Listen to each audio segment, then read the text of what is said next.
it's a DJ doing the programmation. What's happening? There's an atomic explosion or something? Seriously, the flutist guy again? What the hell?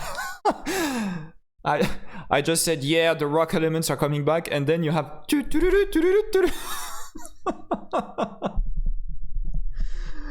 Hi everyone, welcome back on my channel for another music reaction. Today it's Nightwish again with their third album. Okay, don't hesitate to check my playlist for all the Nightwish music we're listening to. Do not forget that I also listen to other bands. Right now it's Linkin Park and also the Streets of Rage video games OSTs, okay? And I have playlist for that on my channel. But today in particular, we'll be focusing on the third album of Nightwish called Wishmaster, okay, and released in 2000. This one I don't own yet. Maybe I haven't found it on cheap enough price that make me bought it. That makes me buy it, I mean. And well, so today I will be relying on a Spotify playlist, okay, for this album. And yeah, no more introduction, let's go. I just checked on the internet actually to figure out who the members were for this album, because some of you in the comments told me about the fact that the members were arriving and quitting the band. And anyway, so it seemed that for this album we have still the people we already know that were also the ones that we've heard in Oceanborn, okay? So still Tarja at singing, Thomas at composition and keyboards, Empu at guitar, okay? If I recall correctly, Yuka at drums and Sami at the bass. So let's go. We have today, look, 12 songs to hear, okay? And as Oceanborn was for me B+ rank, very, very close to the A rank, well, I can't wait to hear how Nightwish evolved from Oceanborn to this new album. Let's go. First song is called She's My Sin.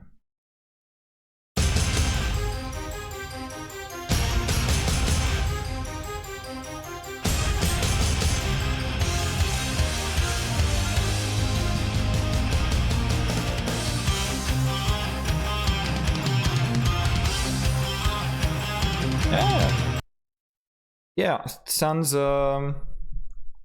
very, very melodic.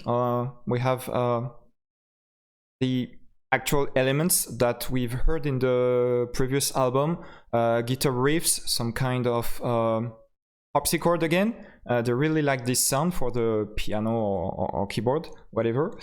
And yeah, seems it's going to be like some sort of very fast-paced rhythm, okay? So let's see what happens.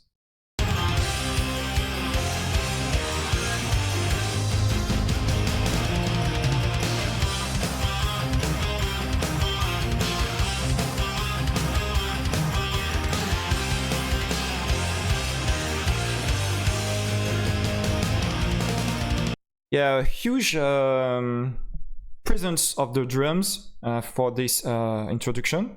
Okay, but yeah, it sounds sort of very, very catchy, and yeah, I like that right now.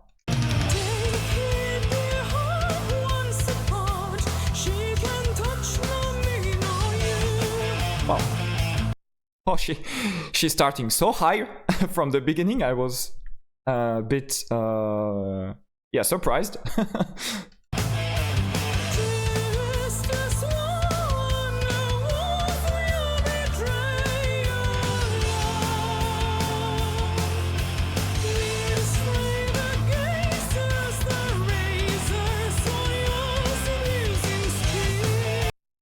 Wow. Yeah, I'd say that her voice is a bit in contrast with the music that I described earlier, because she's like very feather light sort of, She's not like really putting a lot of power in her voice, and we already know that she can do that if she wants. So yeah, now it's a bit I'd say restrained, but of course it's because that's the effect that I want to get. Okay, but yeah, very high, and yeah, I'm wondering if at the end of the song she will be like singing the same stuff as right now, but even higher. That would be really a challenge, I guess. So yeah, anyway, let's go.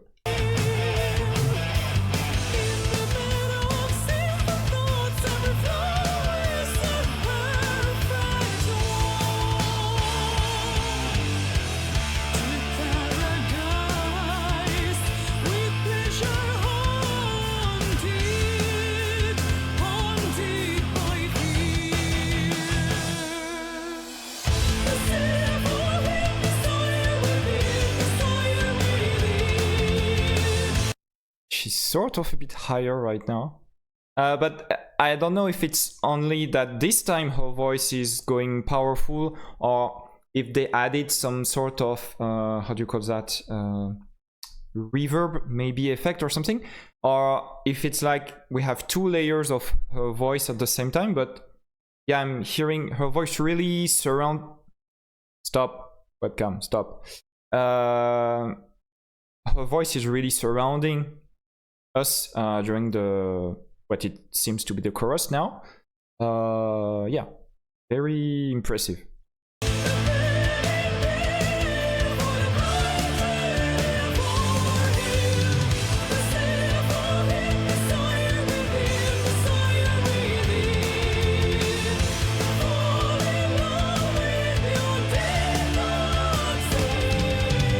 Yeah, I feel like there's two layers of her voice actually.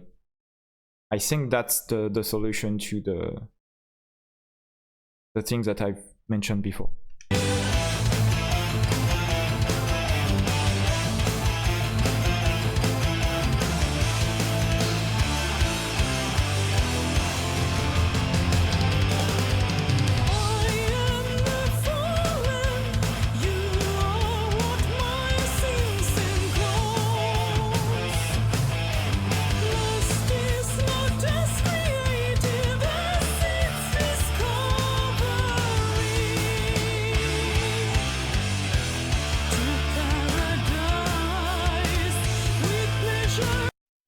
Yeah, same as the first verse.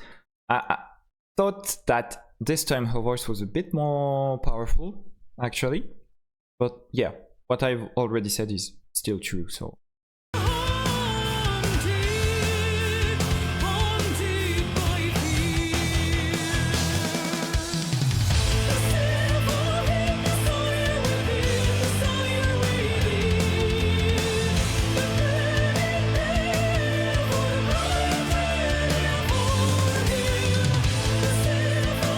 Yeah, the guitar and bass actually are really sort of quiet during the chorus, okay? Having like a few sustained notes here and there. And really the what we're hearing right now is more the drums and Tariel's voice. And she's like really giving a lot during this chorus, even if I think there's like two layers of her voice, because it's really surrounding everything actually.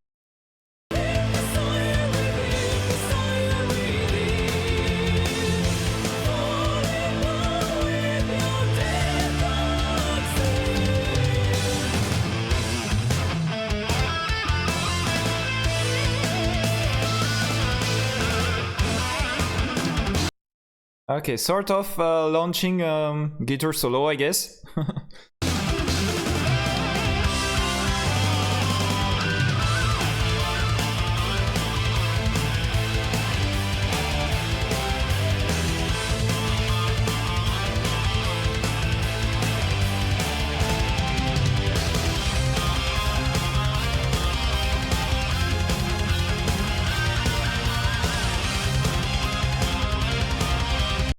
Yeah, some variation in the guitar rhythms.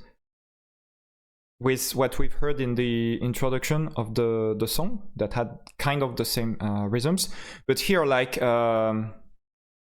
Yuka is going crazy with the bass pedals, you know, of the drums. It's like really really playing a fast-paced rhythm, so yeah, very giving a lot. Wow.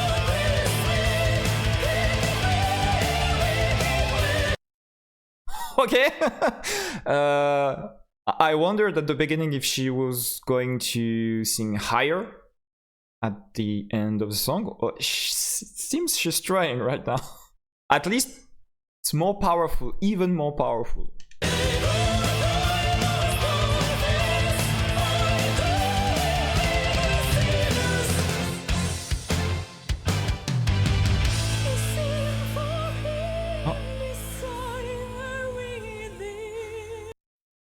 Oh, it's like the quiet moment right now, like we're going all featherlight and how much time left? Okay, they have some time to add a last blast until the end of the song.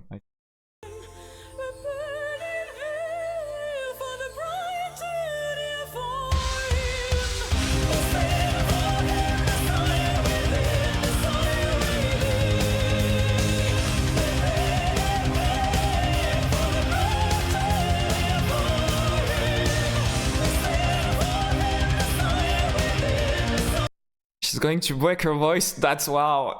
Usually when I say that at least in the video of this channel, it's about Chester screaming, Chester Bennington, I mean, screaming during the Linkin Park videos, you know.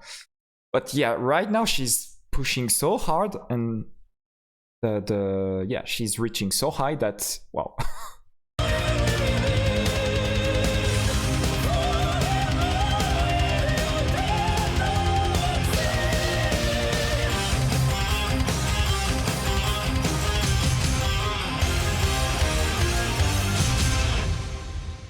Wow.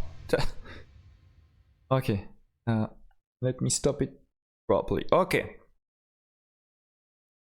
Yeah, that settles a very good start actually. She's my scene. I think you're starting to kind of know what I like and what I do not like. So can you guess, just before I rate this song, what I'm thinking of right now?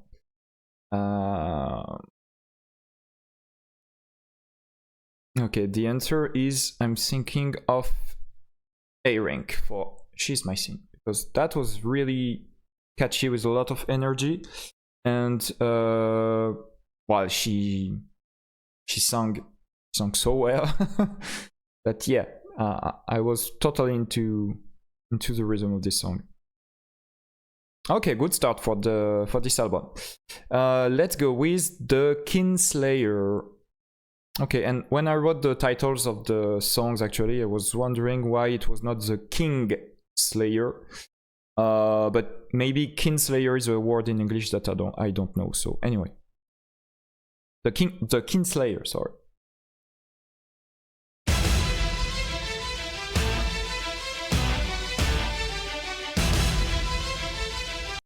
Wow, such a good start right now.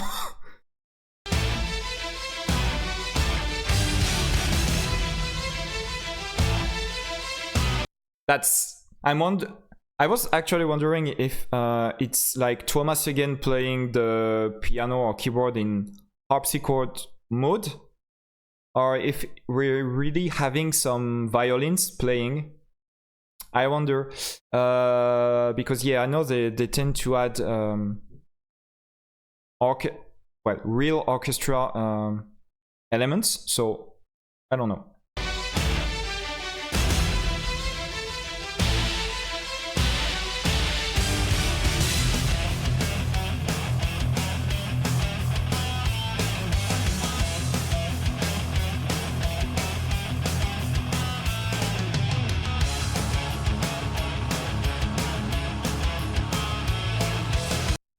Wow, okay, so this time it's like pure guitar and still very catchy, very catchy.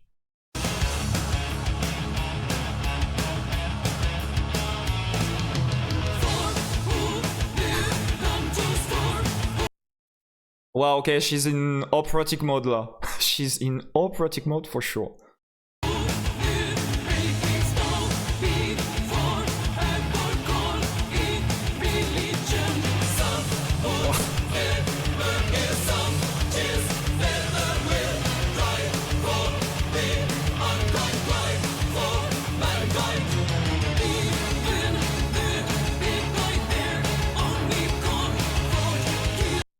Yeah, she's really marking, well, I mean, attacking a lot every note that she's, every word that, syllable, let's say, that she's singing. So the rhythm is not, I mean, the same, she's having variations, but it could totally be, well, give a sort of military atmosphere, you know, like going to, like really square perfect, you know. But yeah, I like it. It's really, really catchy.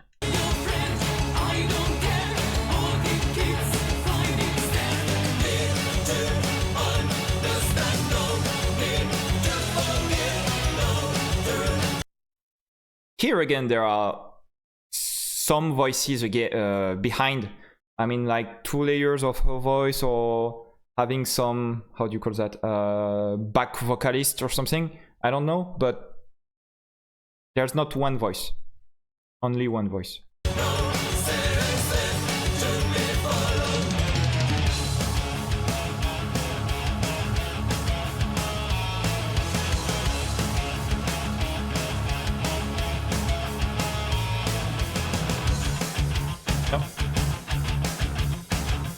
Some sort of bridge already, or is it just a transition between the chorus we've just heard and the second verse? I don't know.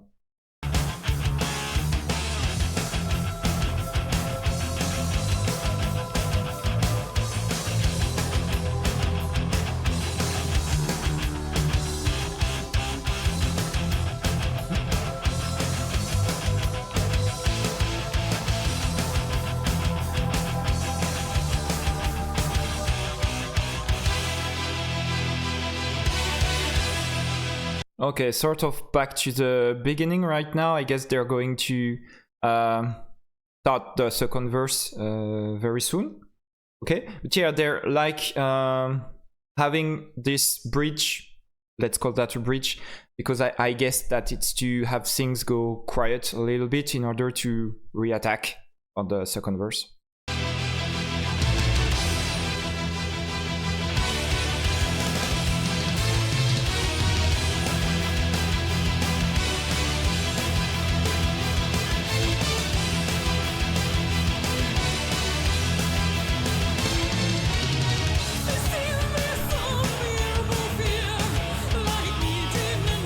Okay, there's no second verse. I guess she's going the direction I was not expecting. Okay, so now I don't know where the song is going to. Actually, I'm lost. But like she's going high again.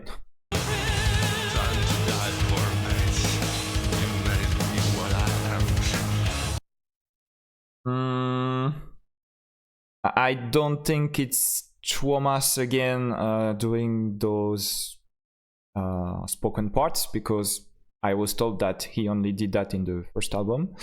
But yeah, they really do like having some spoken parts like that.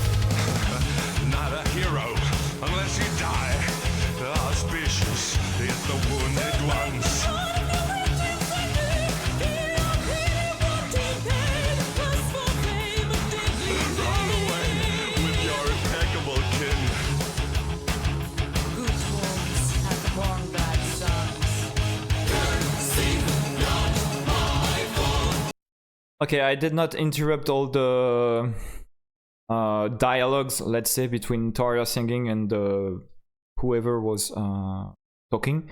Yeah, it was kind of what we've heard in previous albums. And yeah, now we're back to the chorus, and we have all those voices backing Taria's voice again, so it really gives a powerful impression. Yeah.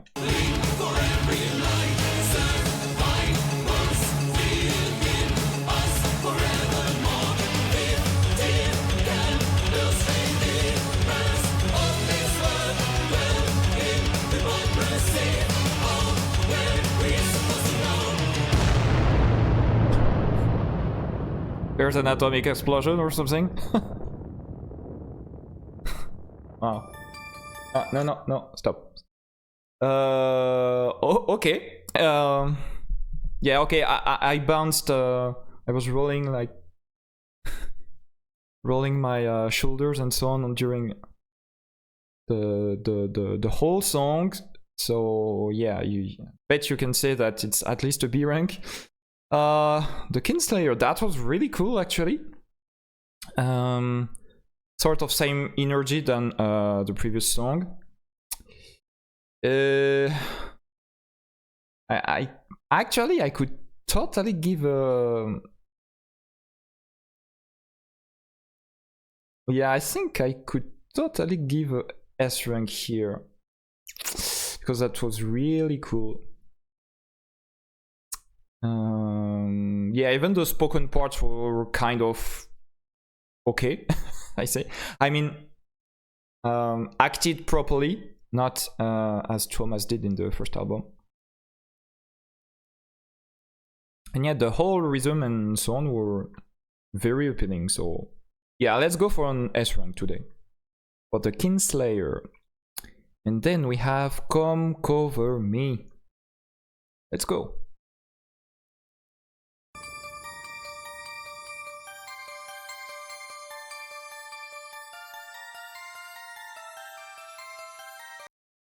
Okay, very quiet and mellow rhythm, like a keyboard solo. Okay, just waiting for the, I guess, the metal elements to appear at some point.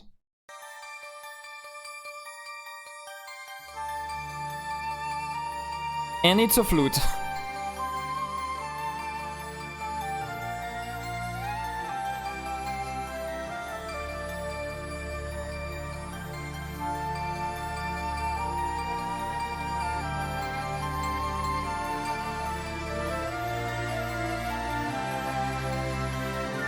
Yeah, that's kind of really, I'd say it's really aerial, you know? Yeah, kind of nice to hear, actually. Cool little rhythm.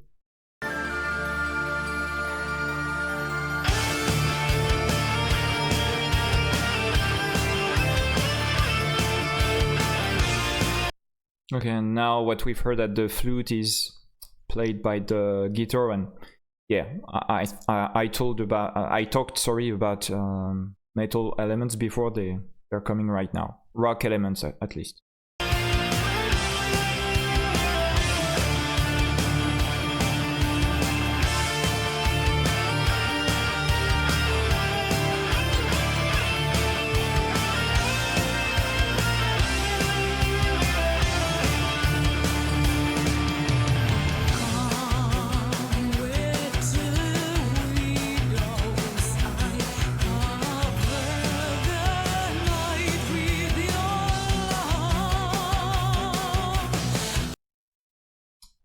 I'm having this weird face because yeah, in the previous songs Taria sang, as I said, really powerfully a lot of time, and then this time she appeared very quietly, like as if she was, you know, entering in a stealthy way, you know, and yeah, very, very intrigued.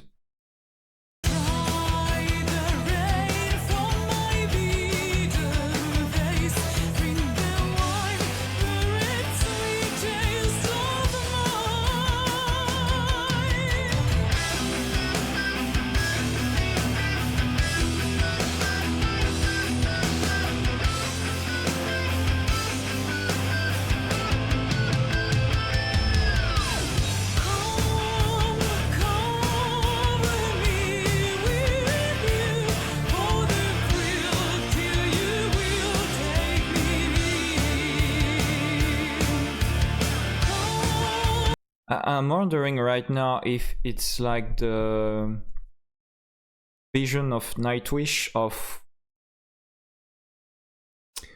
what could be love song or a ballad song or something, because that's really kind of calm and mellow and so on, for if you compare it to the majority of the songs that we've heard in Oceanborn and in the beginning of this album.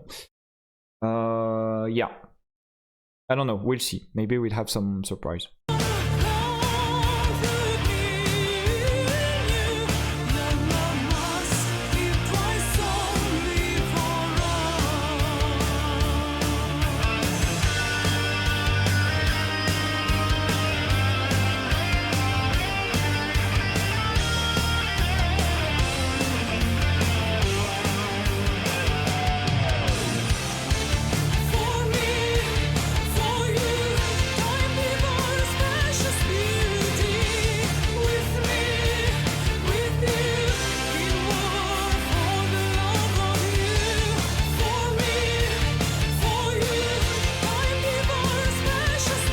There's a really high importance in this song of the keyboard. It really influences and participates a lot to the atmosphere of this song, and yeah, more than what we've heard in the previous song, I feel. Whereas I mean, it's an important part of a lot of Nightwish songs, but especially this time, I think.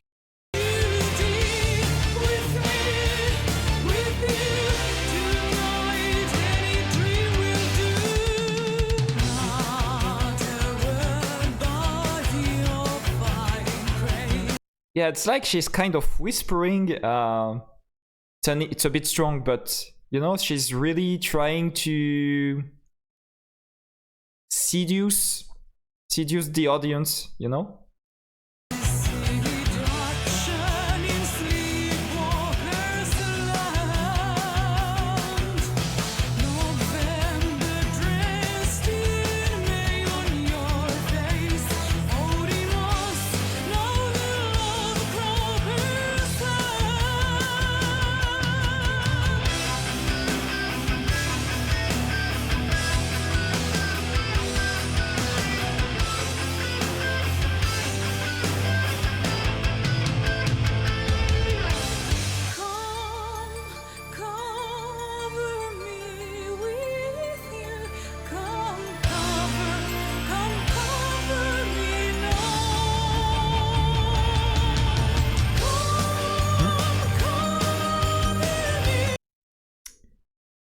One, how do you say that in English? Octave, I don't know. Higher right now.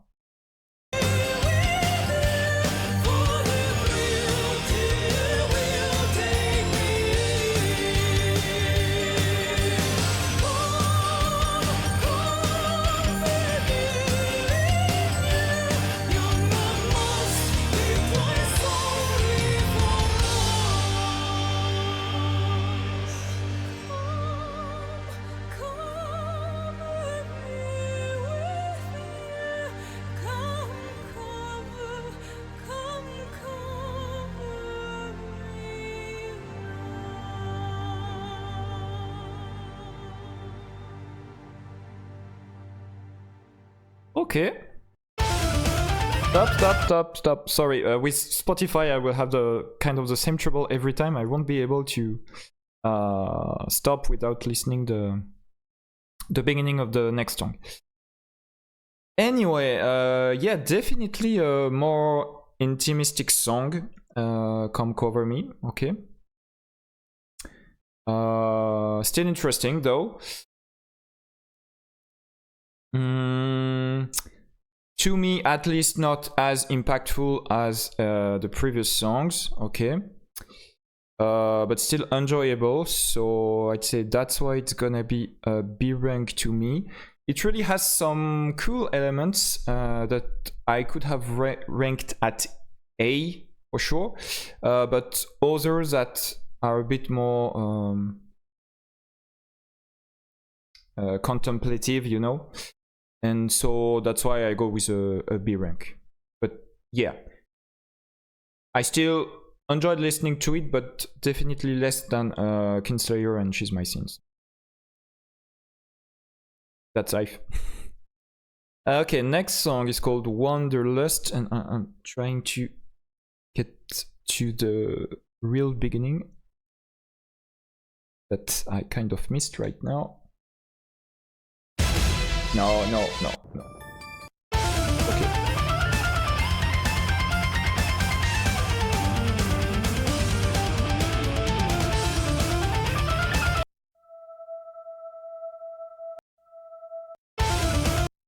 Sorry, I'm doing nonsense right now. We're going back to Wanderlust right now. We've heard like 10 seconds and there are already so much going on. That's impressive. Really a lot.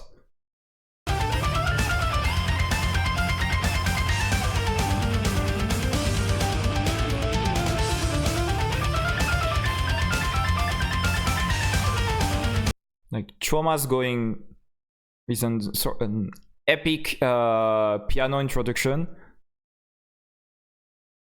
and yeah, I really can't wait to see how the guitar is going and bass are going to appear in this song and what will be the atmosphere.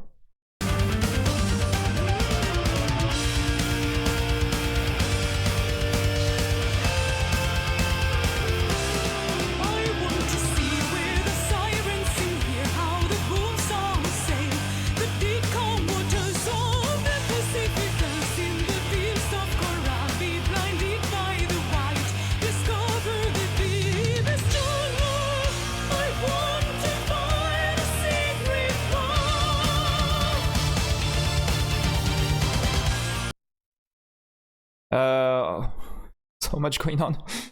Yeah, Tarja singing all lyrical and so on. I mean, it's like kind of becoming normal, so I'm not commenting about her voice, whereas it's every time a masterpiece actually. But yeah, just after the last part of her singing, we had a few seconds long instrumental part right before I stopped, okay? And it had something different in the mix, the way it's mixed. I don't know, I felt it really surrounding me. And yeah, I want to listen to it again in order to understand if it's like a keyboard or what is that or something. So I'm gonna go like 10 seconds back, okay, in the song.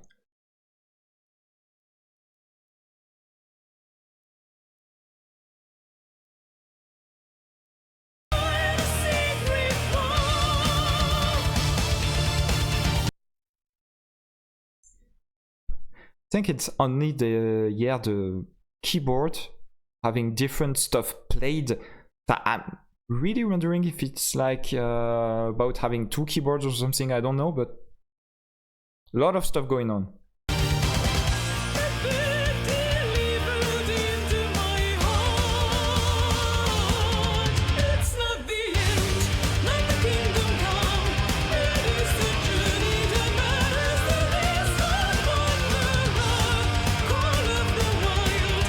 There are still backup vocalists actually.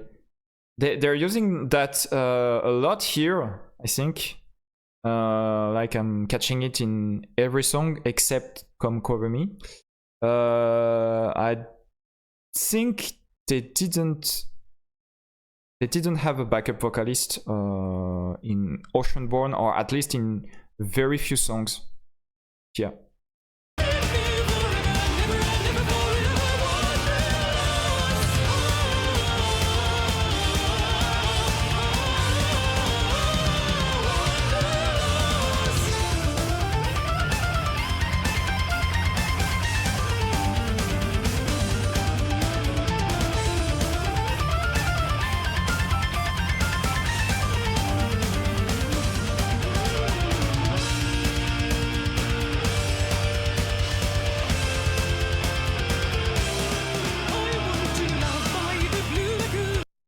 Okay, we're back to, I think it's verse 2. We had all the epic keyboard stuff going high and down and high and low and so on. And yeah, we're back. But really a lot of stuff here in terms of composition.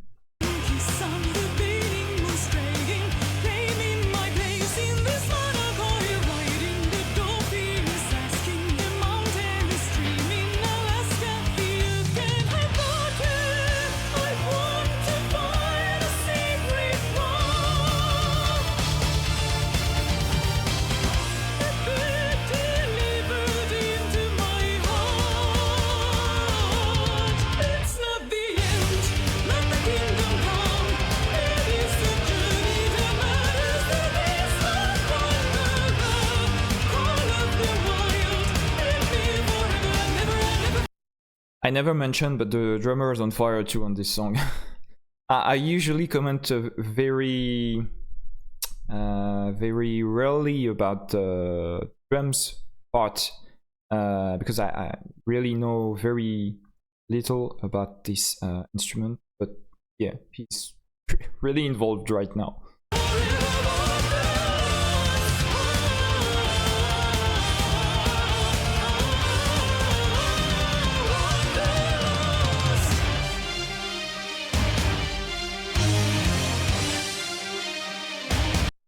Same question as before, keyboard playing some sort of weird harpsichord or violin?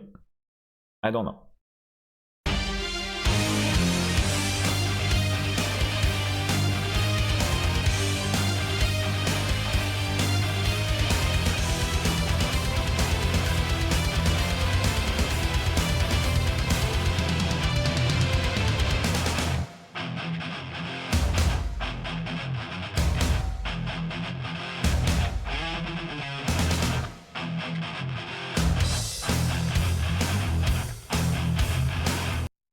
Okay, this bridge is like sort of destructurating all that we've had before, just keeping the bass riff, and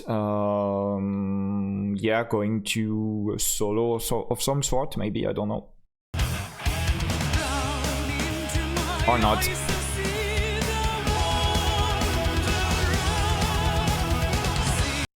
Wow, there was a sort of guitar solo right now when Tarja sang. So many stuff going on at the guitar. Wow.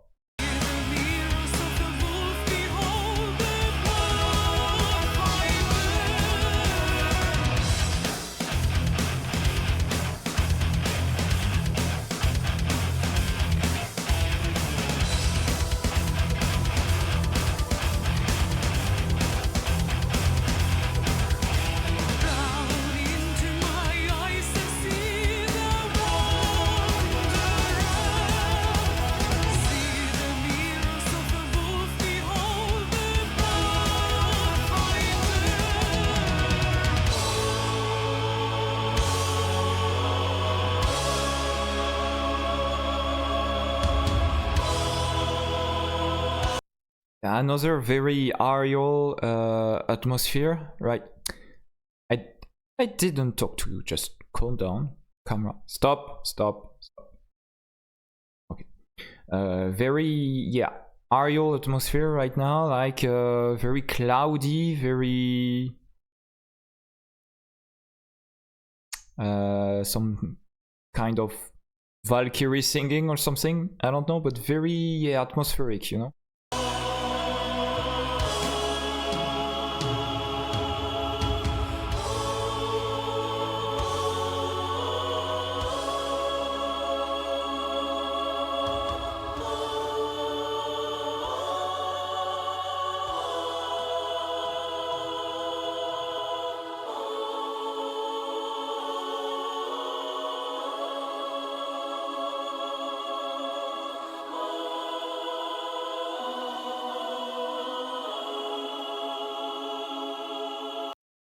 Yeah, maybe a way to let us breathe a little, you know, after all the adrenaline that we had during the song, where there were really a lot of stuff, a lot of things going on.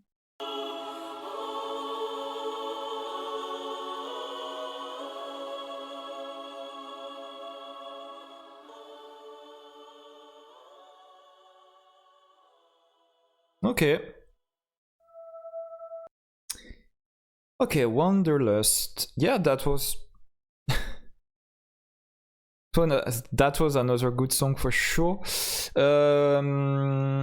If I try to be coherent and concordant with what I've ranked before, I think it's going to go at A rank with She's My Scene.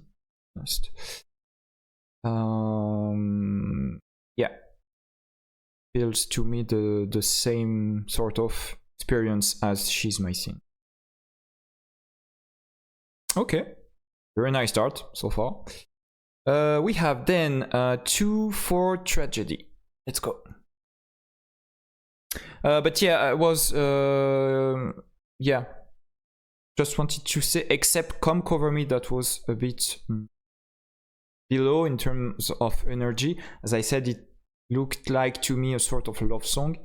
Yeah, we're having a very rockish and metal album so far. Sort of same style as in Oceanborn, okay?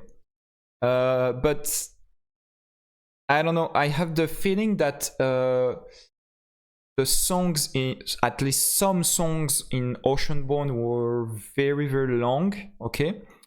I think like sort of every song lasted at least 4 minutes. Not sure about that, but that's at least the memories I have. I'm feeling like, at least so far, the songs appear to be a bit shorter in this album. Okay, so maybe they try to like concentrate and condense, I don't know how you say that, the experience of their symphonic metal, power metal, whatever, in shorter songs, okay, but with still very catchy elements and so on. So yeah, that's my feeling until now. We'll see. Maybe I'm mistaken and we have very long songs again, but anyway. So I said next song is called 2 for Tragedy.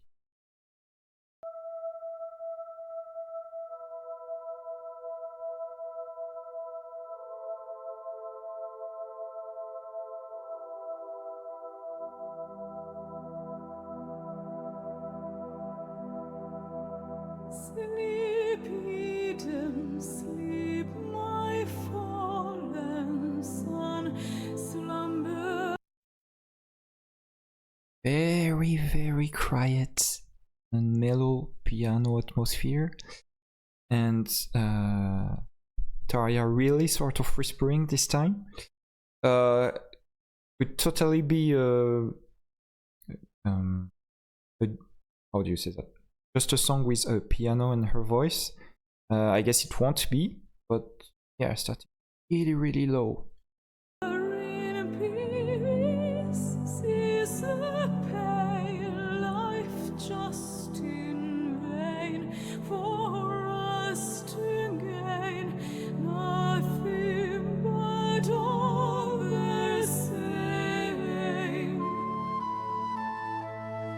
Okay, backup vocalist or second layer of her voice, I'm not sure.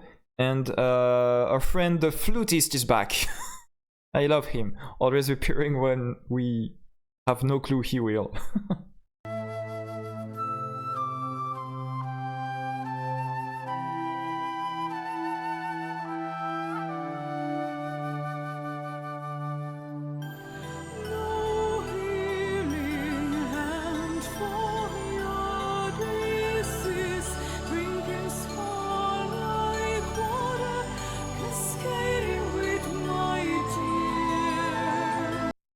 Sort of reminding me the songs of the second part of the Angels Fall First album, you know?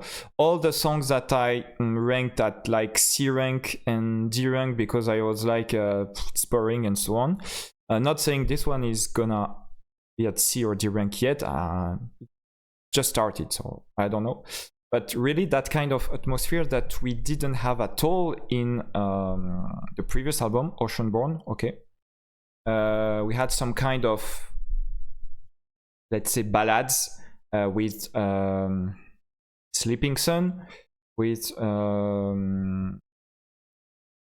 Swan Heart and Walking in the Air, okay? But this one reminds me more of the songs I talked about in Angels Fall First.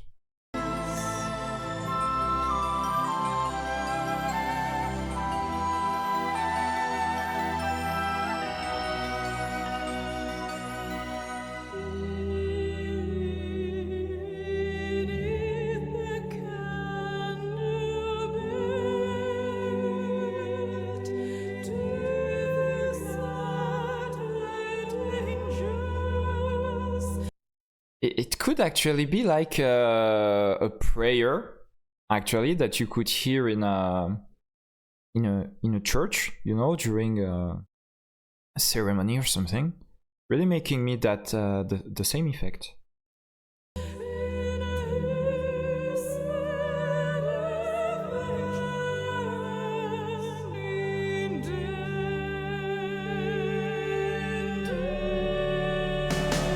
Oh.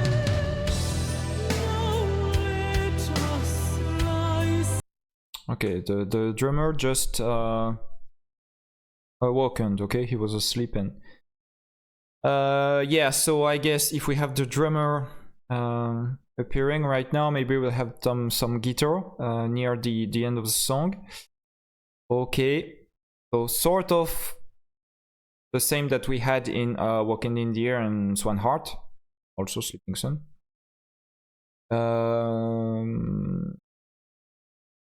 Yeah, I don't know where it's going to lead, but yeah, technically speaking, of course, her voice is majestuous and so on. But in terms of what I'm feeling and how I'm liking the song right now,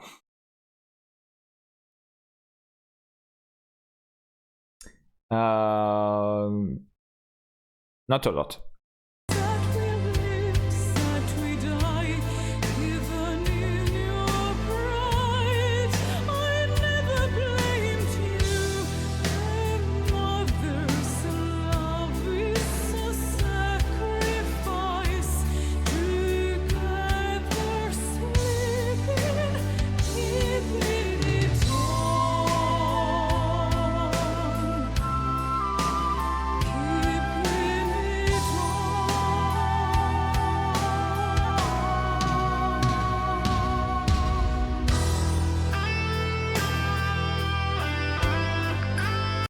Yeah, guitar is here too right now. Okay. Yeah, really the same construction that we had in One Heart, Walking in the Air and Sleeping Sun. To me it really worked, as you know, in Sleeping Sun, as I was moved to almost tears. I had tears in the eye. They were not rolling on my face, but yeah, I was really moved by that song, whereas I was not in Posers. Okay, and right now this one is not having me. But yeah, I guess that with the title like 2 for Tragedy, I guess that the lyrics might be powerful and so on. I've only caught a few words. She's talking about a mother, so I guess it's a mother and a child. But yeah, I don't know what's happening. And maybe I would need the lyrics to get the meaning and then be moved, you know? While in Sleeping Sun, I didn't understand what was happening and I was still moved. So to me, not as effective. You understand what I mean?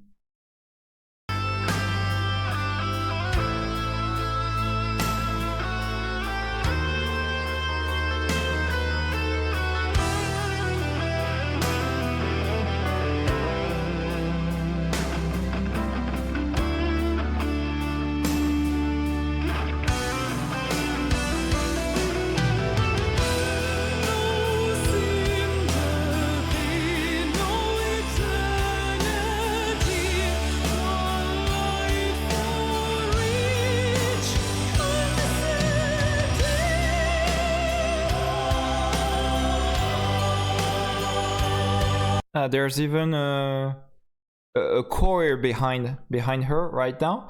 But yeah, I say it's not having me, but it's obviously sad song. I was talking about the atmosphere of a prayer and so on before. But yeah, it at least makes me feel a bit having some melancholy, okay? Some kind of spleen and so on, but I'm not like praying or whatever, so.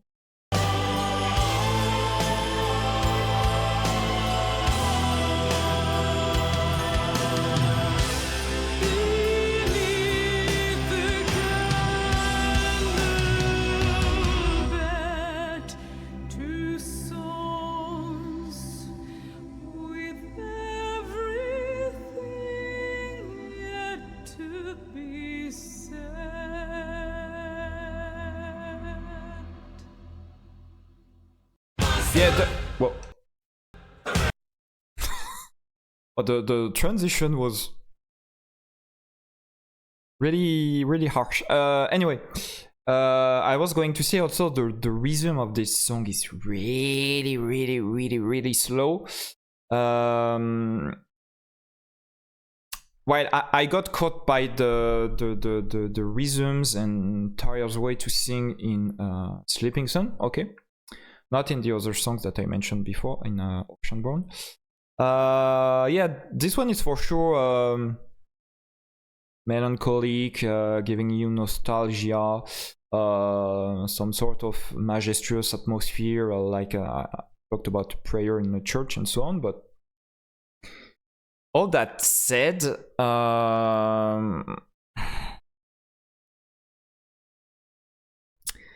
I don't know where it's going to be ranked.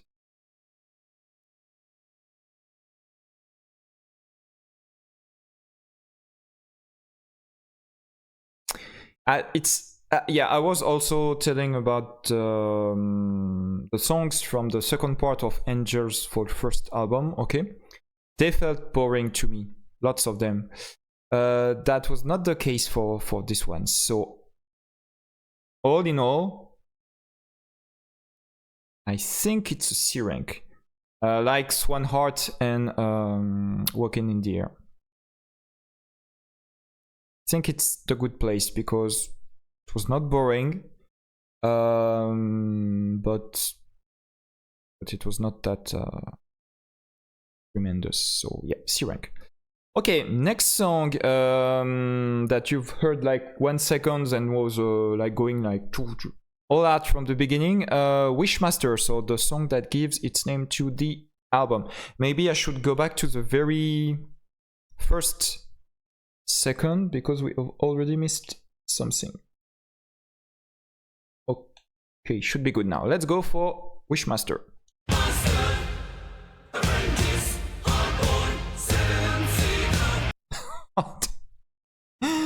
I like the change in the atmosphere. You know, you're like in the church praying and so on, and like it's like no. It's like singing a lot. Like okay, let's go.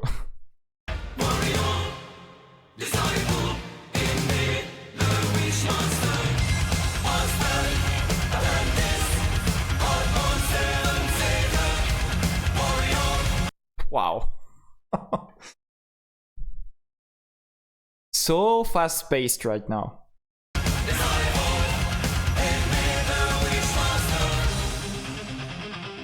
That was drums, right? Going like no, I have to listen again. That was the guitar.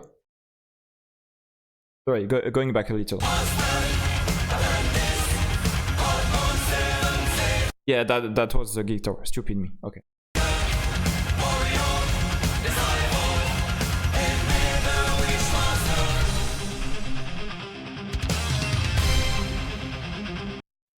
Tear. A keyboard going tear.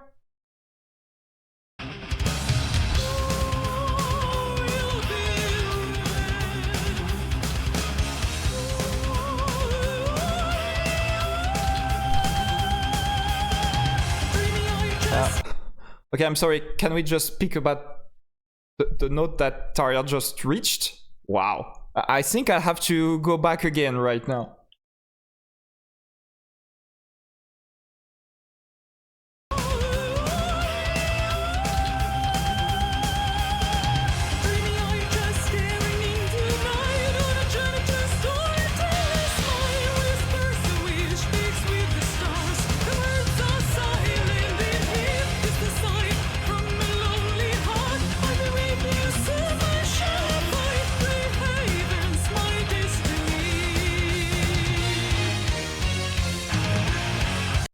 Violin, like going like tin tin tin tin tin, something like that. Was it a violin? I think it was a violin.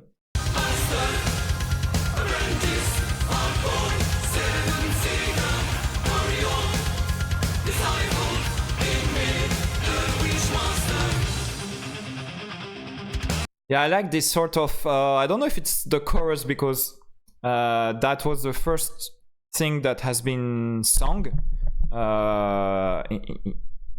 From the very beginning, but I think it's the chorus though, that it's really catchy and impactful, and yeah, she's going full operatic with how she says the words and how she emphasizes those words that I don't get. There's some kind of master apprentice, I think, something. But yeah, really impactful. Total contrast with the previous song for sure.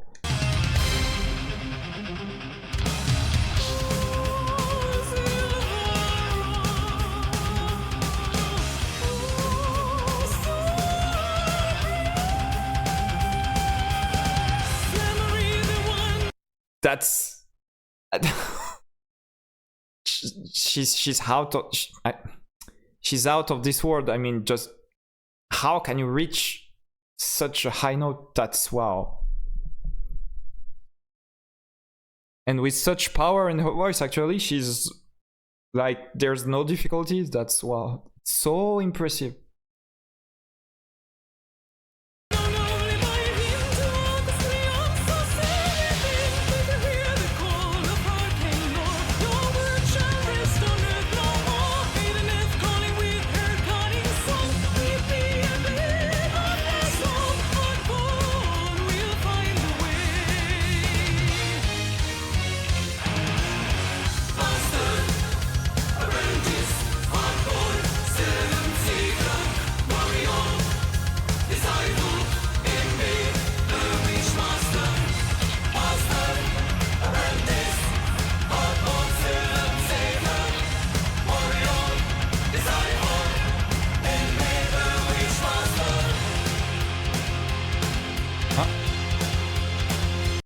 Some kind of variation here, so bridge part, I guess. Okay, guitar solo.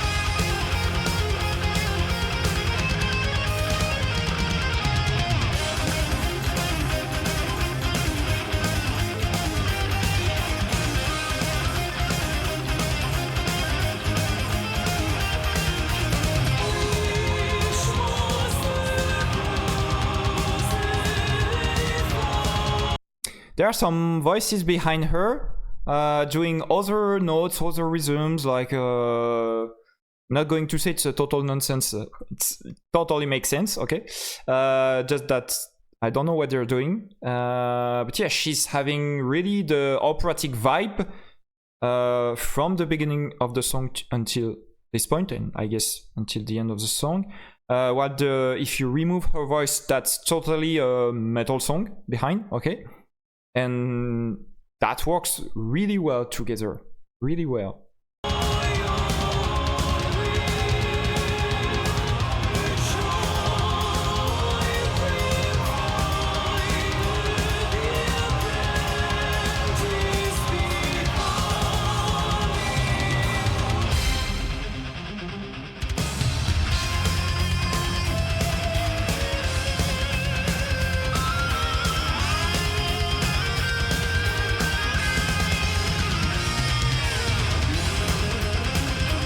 Ah, that's another solo. Okay, I was not expecting.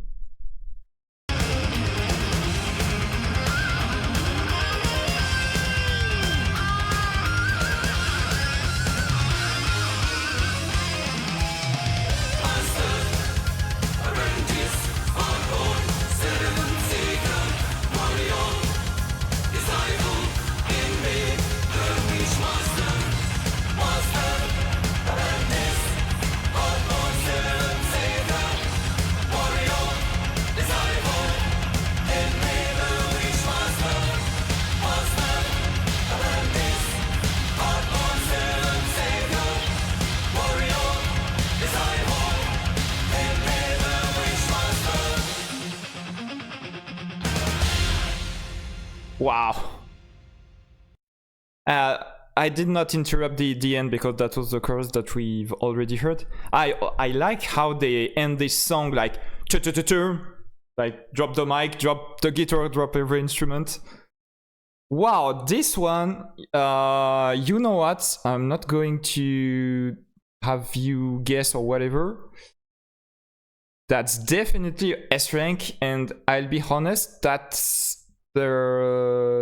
my favorite Nightwish song up to this point. Wishmaster. Yeah, I can understand why they named the album after this song, because holy shit, that's insanely good. Okay, and that was not that long actually. Yeah, 4 minutes 20. So kind of I'd say average or a little bit under average for them, because they, as I said before, they like to have long songs. But wow, and the way she sang the two very high notes that I mentioned earlier, wow, that was insane. My goodness, that's my favorite song for sure of the 3 albums that I've heard until now. Okay. Yeah, tell me in the comments if you like this song or not, and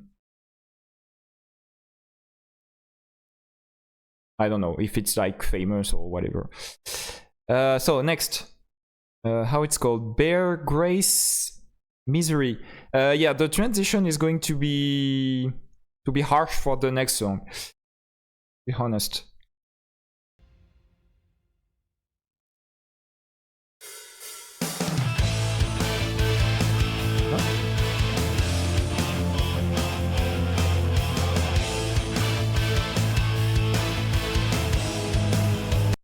Kind of nice start actually.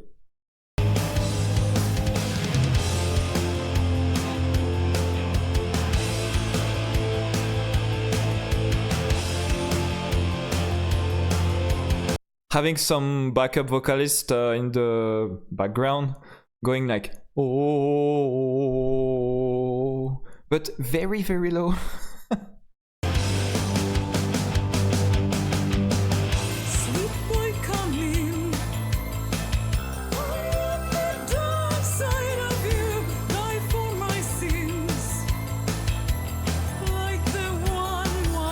Okay, you have Traumas in the background doing his thing on the keyboard, but yeah, it's mixed really at a low volume, I'd say. And yeah, so it's really Taria's voice in the background doing her thing. Yeah, okay, let's go.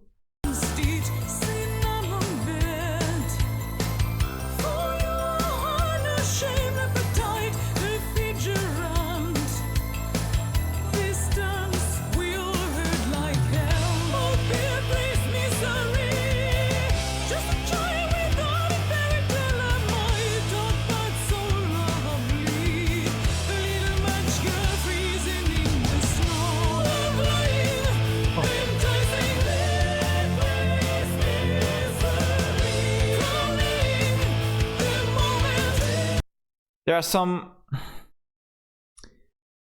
sounds going like 10 10 10 10. Not sure of the instrument.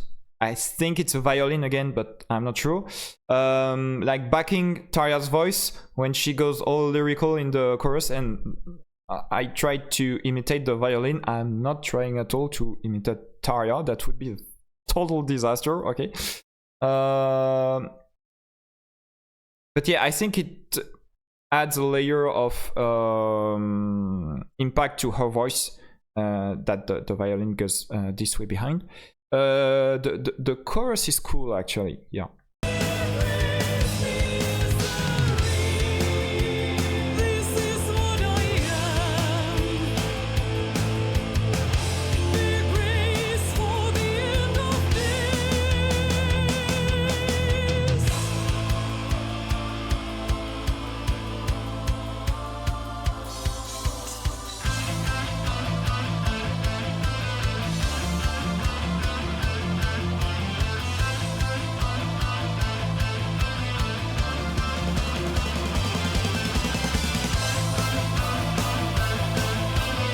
This instrumental part is really catchy, with the guitar having a simple rhythm but repeating it, but it works, and yeah, the drum rolls behind and so on.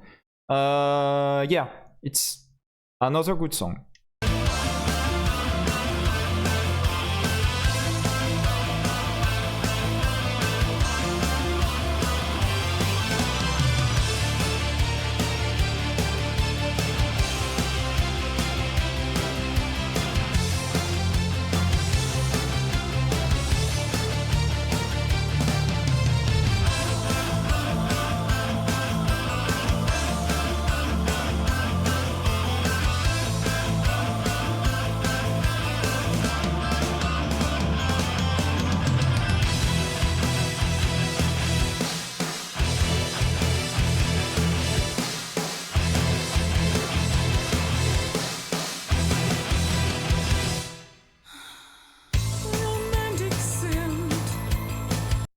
Was not really a fan of this transition actually, but well, okay. Let's go to another verse or something.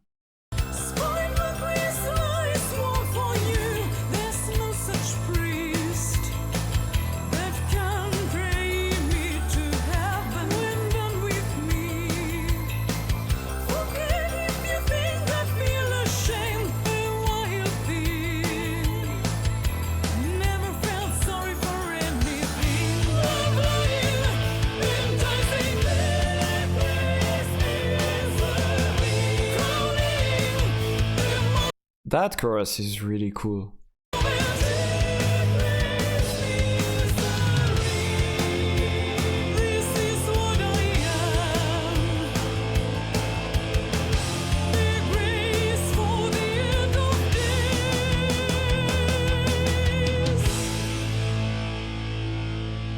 Oh, that's the end. Okay. Stop. Okay, Bear Grace Misery. That was sort of a challenge actually, to be placed right behind Wishmaster, to be honest. But I think it sort of did the job. I'm going to rank it at B rank actually. The chorus was cool, as I said. There were sort of good elements here and there, but overall I'm not mind blown.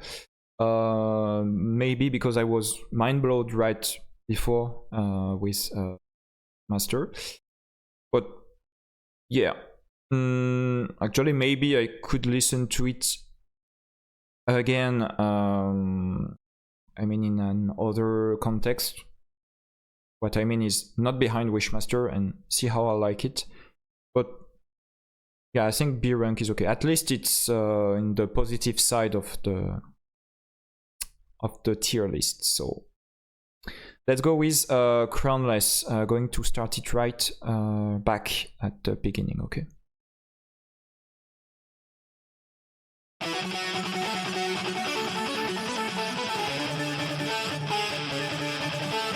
I'm sorry, it's it's David Guetta or it's a DJ doing the programmation. What's happening?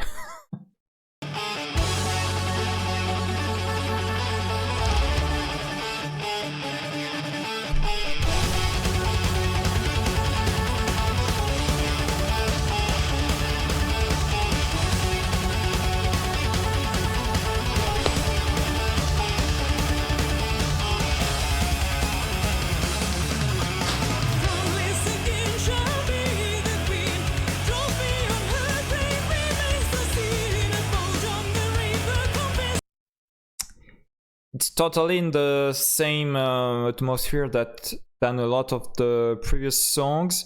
Actually, my thought right now, to be honest, was that it looks really similar to some songs that we've had before. I think it was sort of Wanderlust. Not sure, but yeah, I'm feeling that they're starting to repeat themselves. We'll see, it's just the beginning, so maybe just a bad feeling. But yeah, Oceanborn, like a lot of the songs were really built the same way. I think I mentioned that before, having the same sort of sounds and so on, which was actually not a problem, because the only songs that I was not a huge fan of were the ballad songs. So yeah, let's see. But this beginning feels really similar. I mean, nothing new. I kind of know what's going to happen, whereas it's the first time I listen to the song, so. And of course I can be mistaken and I'll be surprised, but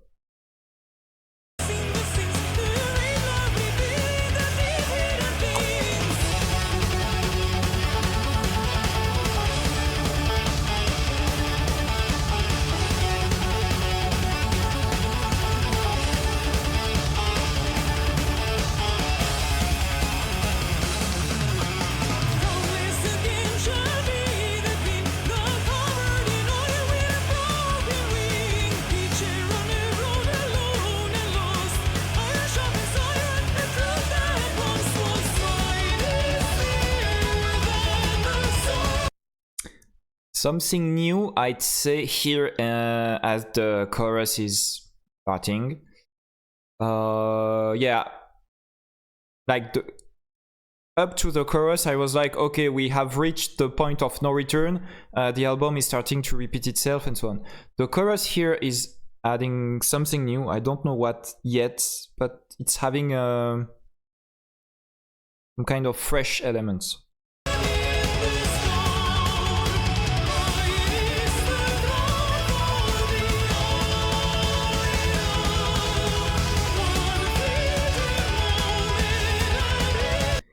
I think it has to deal with the way she's singing. Is it a mix or a second layer of her voice? I don't think so. I think it's the way she's singing. And also in the background we have some very fast-paced keyboard stuff going on. I was laughing at the beginning talking about DJ elements with David Guetta and so on. But yeah, it feels a little bit more electronic, sort of, than what we've heard before. But that's not a lot of new things, okay? But it's still enough to have me get that the chorus feels a bit new. You see what I mean?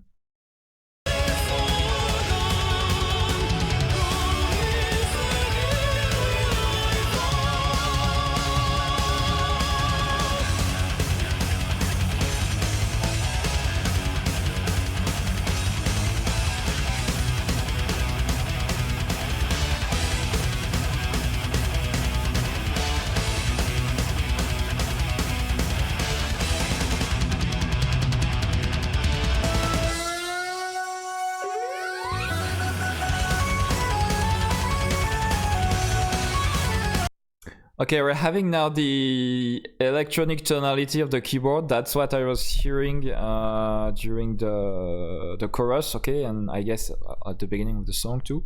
We're having it now at the foreground, and yeah, it sounds new, sounds fresh.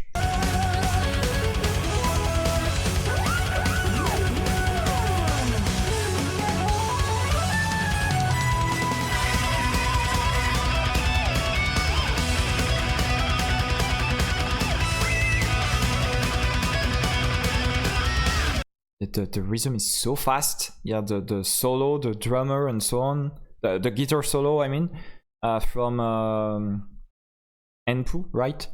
And Yuka, the drums. Yeah, they're going all out.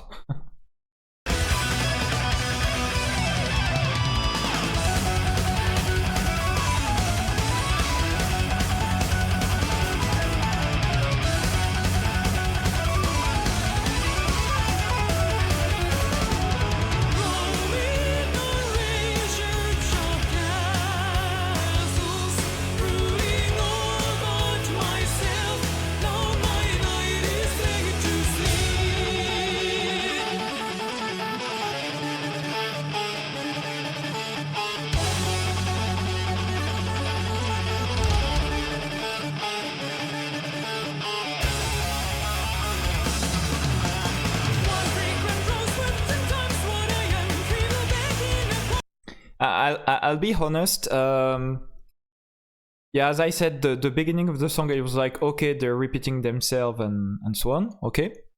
Then came the chorus, and I told you there are new elements. Okay, I'm feeling we're having some fresh stuff going on.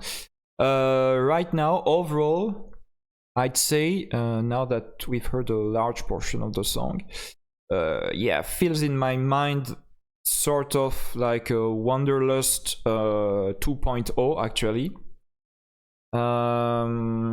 Of course, if I listen back to the songs, I guess they will have a lot of differences for sure, but it feels sort of the same way to me. And okay, Wanderlust was an A rank, so I'd say no problem, but yeah, it feels less new. So let's finish to hear the song, and yeah, I think I'll have trouble to rank it too.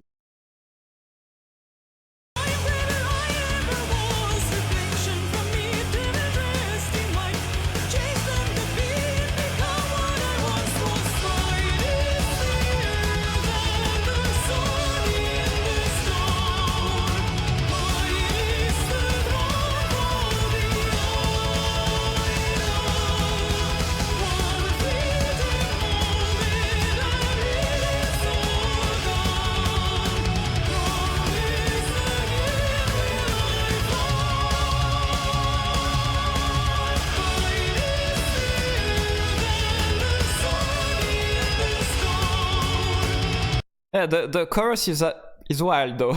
It's really impressive, this chorus.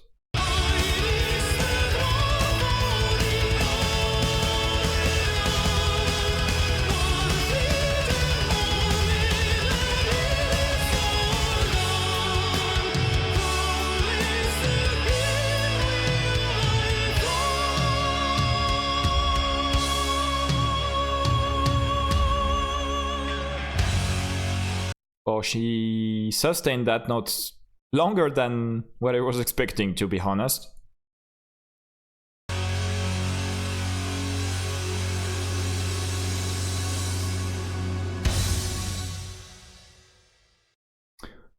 Okay, Crownless. If I'm honest, I'd have trouble to rank it at B rank, because even if I feel it kind of starts to repeat itself with the other previous songs, it's still, as I said, as good as Wanderlust to me, so I'll put it at A rank. But yeah, I'm just hoping that the rest is going to change a little, okay?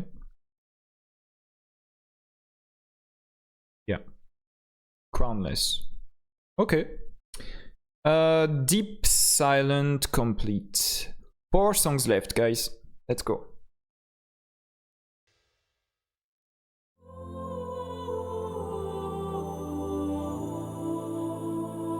Okay, I think this one is going to change, for sure. Seems like, I don't know, 2 for Tragedy style of song. From the 5 seconds I've heard.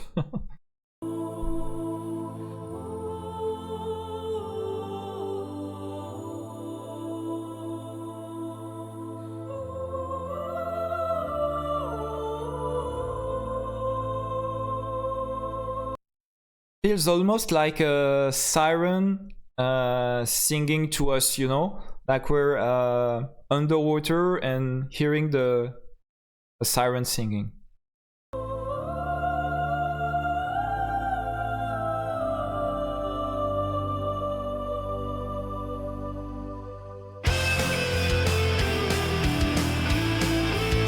Okay, finally the rock and metal elements are coming right after this short introduction. Okay, so guess it won't be a ballad, but yeah, let's see what happens, because this beginning was for sure interesting.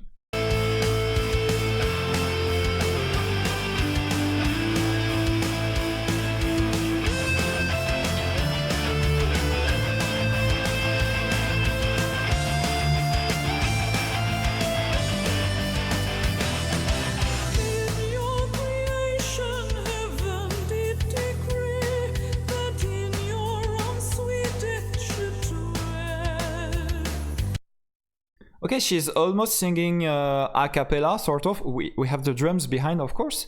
But yeah, the electronic instruments went stopped playing, actually, or very, very low, because I'm hearing some kind of bass behind, but really, really low.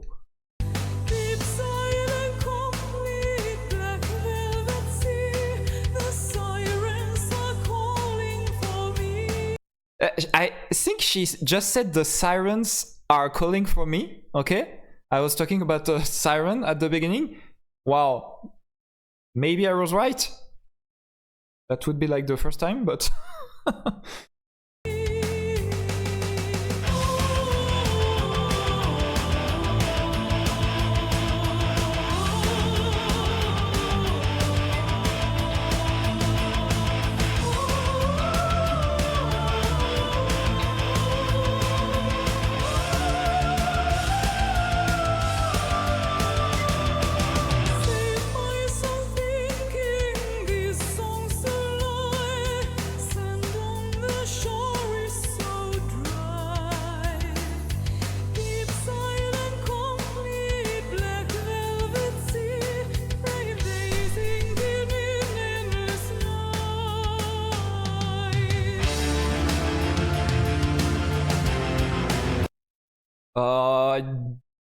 I'm confused with that transition. We were in this very calm atmosphere, and then that electronic sort of noise, I'd say, appearing, like repeating itself very quickly. I don't know what it is, actually, if it's the keyboard effect or something. I don't know. Feels... I'm puzzled, let's say.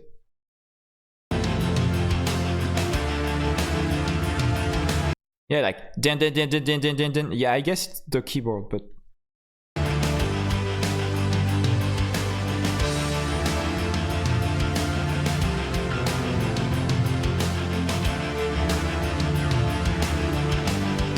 Yeah, I'd say to me it sounds... it appeared very abruptly, but it's not really a problem, but sort of too loud, I'd say. So it really marked a strict and abrupt transition, okay? And yeah, maybe who am I to tell that? But I don't know, maybe if it was a bit a little bit less loud, I don't know, if would have felt more smooth to me. I don't know, but anyway, let's go.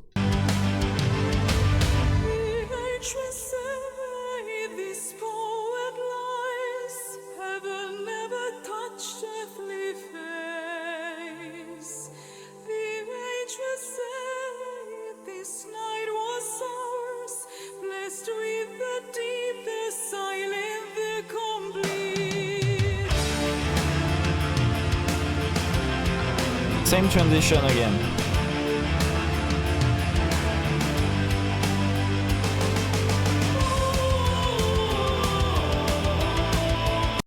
Okay, and going back to the siren chants from the beginning.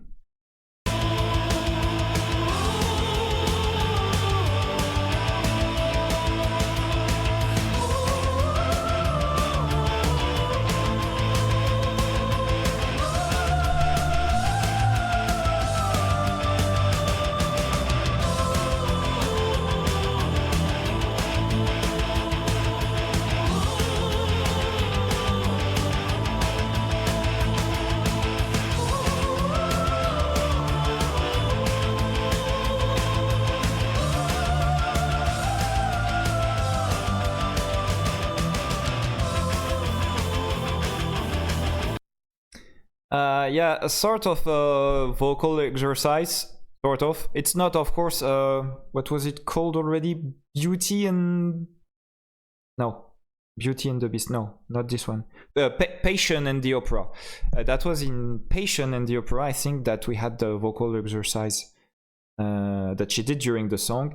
Right now it's not, it's just the same melody that she's singing over and over. But it sort of starts to look like a vocal exercise. But yeah, that's really melodic for sure. And as I said, looking like the siren calling us. Yeah, let's have the song properly finish, okay? Like 25 seconds left, and and we'll keep going on.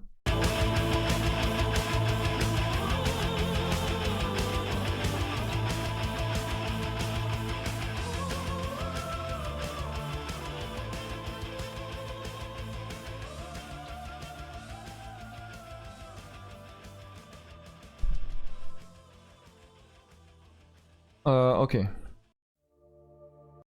A bit of pity to have the song just fade to the end, but anyway, deep silent complete. Some cool elements for sure, but nothing epic actually. That's for sure. That's not Wishmaster, or even the Kinslayer.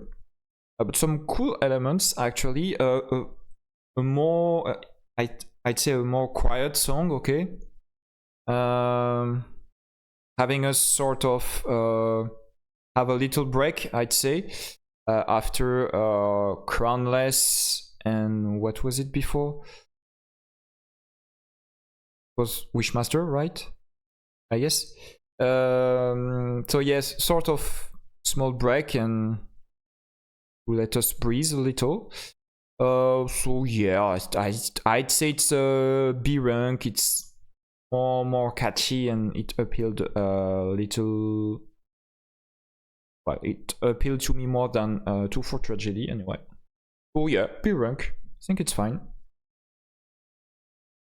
Yeah, taking the trajectory to be another very good album.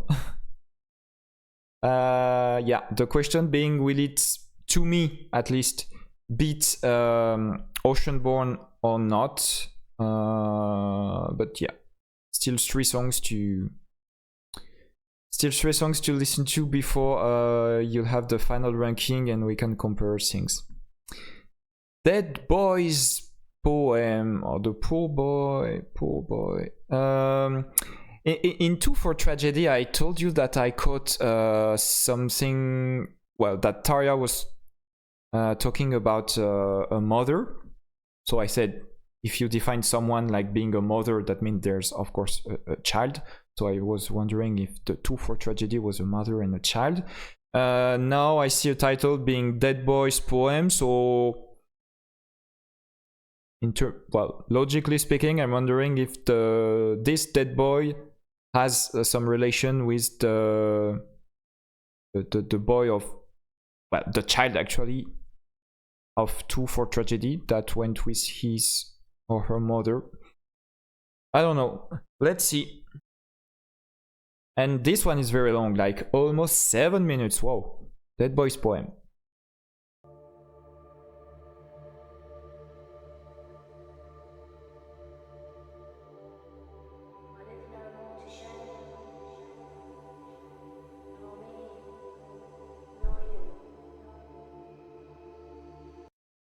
There's some stuff in the background, really low. We must be really attentive with what we're hearing, but I don't know. It's like I'd say someone is talking, I'd say. Can't say much more right now.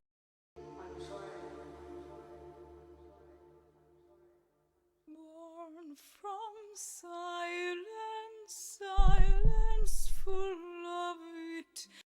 Wow, she's really singing a cappella right now, no instrument at all. I think that's the first time. I talked about that in a previous song. I don't remember which one it was. I think it's in Oceanborn. Maybe for one of the 3 ballad songs, there was one where she sang at the beginning with very few elements behind her. But right now, there's really nothing. Perfect concert, my best friend. So much to live for, so much. Okay, very low. Is it a guitar? To die for, if only. I'd say it's an acoustic guitar. I'm not sure, but yeah, the instruments are starting to come. Is it an acoustic guitar? My heart had a home. Yeah, it's an acoustic guitar, right? Sing what you can't say, forget what you can't play. Hasten to drown into beautiful eyes. Walk within my poetry, this dying music. My love letter to nobody. I just got my love letter to nobody. Don't ask me, I don't know. Yeah, very intimistic, of course, atmosphere right now. Let's see what happens with that's a long run, as I told, a little bit less than 7 minutes, so let's go. Okay, no more intimistic stuff.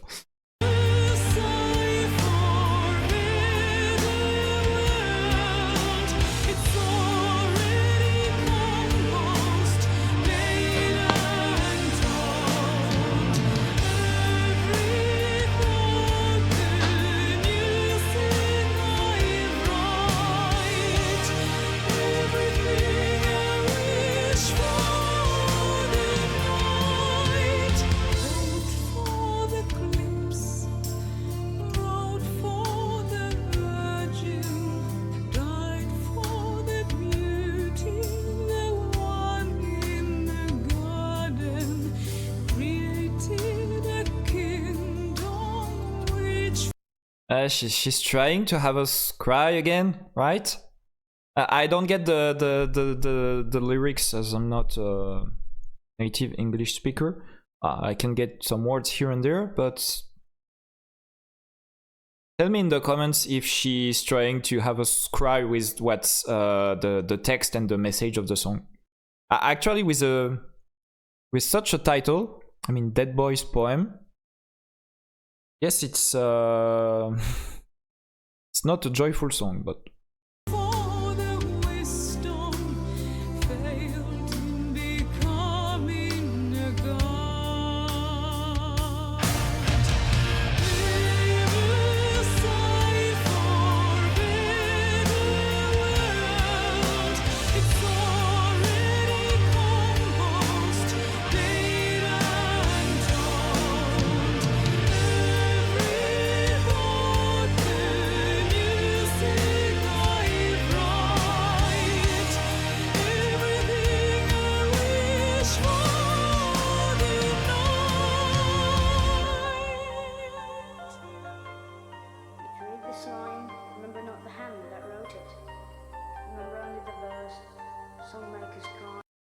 yeah, that's little boy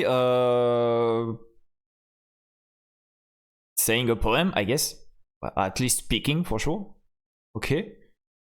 that's sort of becoming a little bit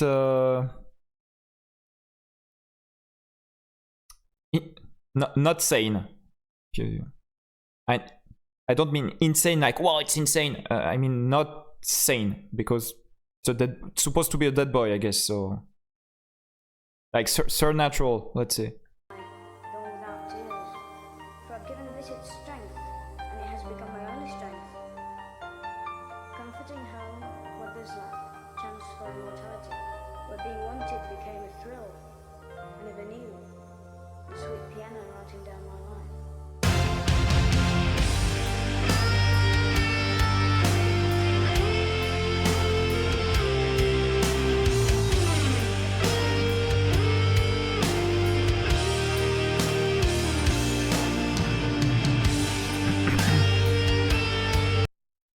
Also, just as a general question, are you fan of having like spoken parts, like the poem that we've just heard, and I bet we're going to have another one or a lot of other parts later in the song, I don't know.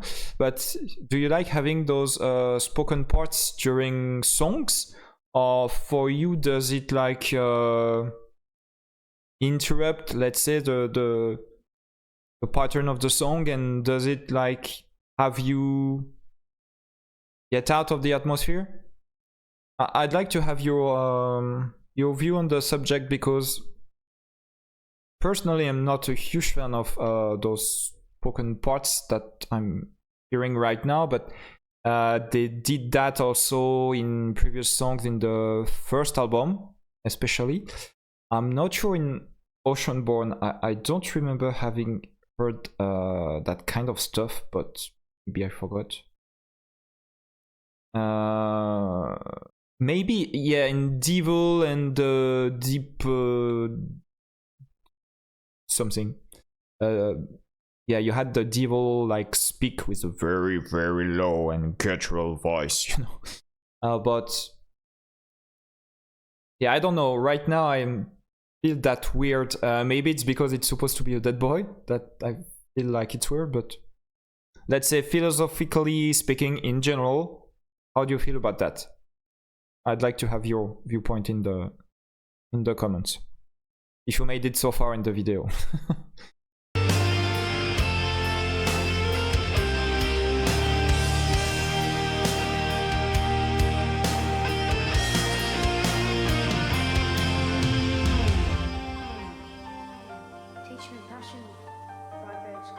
Okay, we're back. Show me love, hold the law. So much more I wanted to give to the ones who love me. I'm sorry. Time will tell. This bitter farewell. I live no more to shame, nor me, nor you. And you, I wish I didn't feel for you anymore.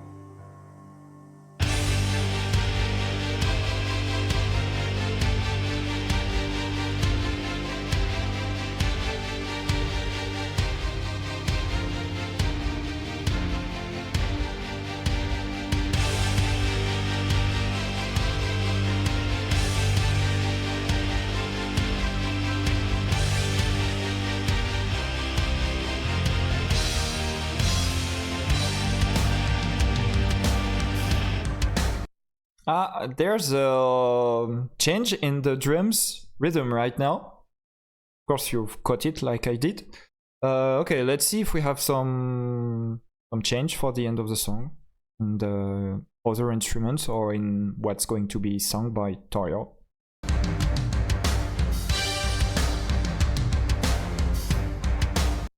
It's like another song, wow.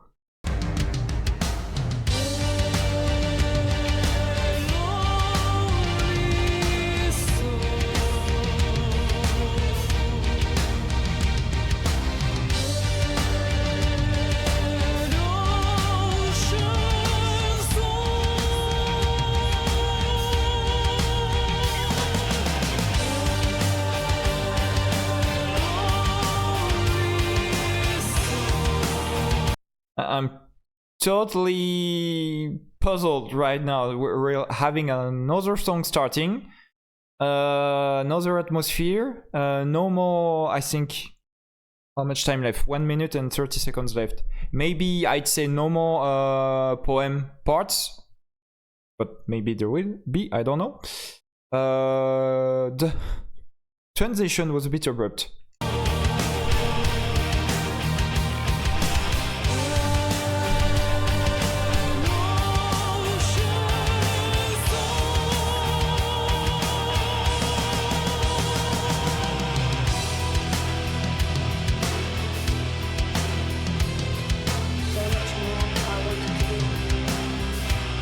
Boy is back.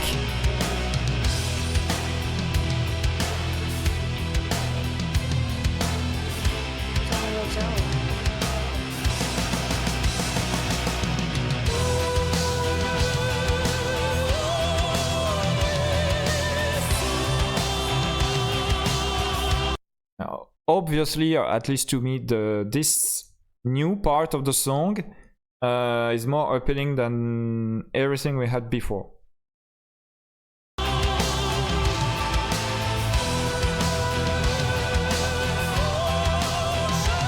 Wow.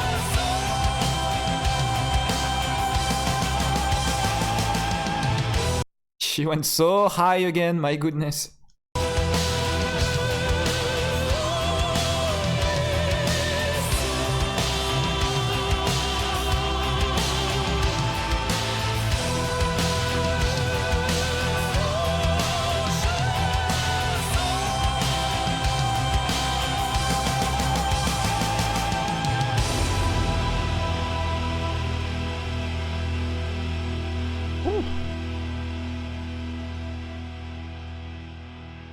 This song was so long. Oh, yo. Stop. Okay. I was just saying this song was so long. Guess what? The next one is more than 8 minutes. That's... Okay. Dead Boy's poem. There's 2 songs in the same song, to me. We have the boy reciting his poem that was the sort of the worst parts to me, because it felt empty musically speaking at those moments. I mean, having trouble to speak. I guess it's going to, hopefully the end of the video is going to come, because my English is going away from me. But yeah, we still have 2 songs later. So anyway, I'm having trouble to know where to rank this song, because it's clearly not bad to me. But I kind of don't feel like listening to it again because of all those blanks. I'd call that blanks. But Tarja's voice is still as impressive as every time, so I don't know. Basically, if I sum up my feelings, it's C rank or B rank. I don't know. But it feels really more empty than the previous song, so I think it's going to be a C rank, to be honest. It has some good elements for sure, but I don't know. And I'm realizing now, sorry, that we have 2 S and 2 C's. That makes an average of exactly between A and B. And we have 3 A's and 3 B's. That makes another average still at between A and B, okay? So right now we have 2 songs to decide if this album will go down to a B plus or will go high to a A minus. Okay? This is actually the first time that I can make easy math like that during the listening, because for Oceanborn I was actually not having that in mind. But yeah, now it's like totally symmetrical. So right now we are right in the middle between B and A. So 4, 5, we might be at at 5.5 exactly. And we have 2 songs to decide if we'll go to A rank or go back to B rank. Yeah, so this album can be better to me than Oceanborn if it ends up at A minus, let's say. Let's go with, so very long song, more than 8 minutes. Let's go with Fantasmic.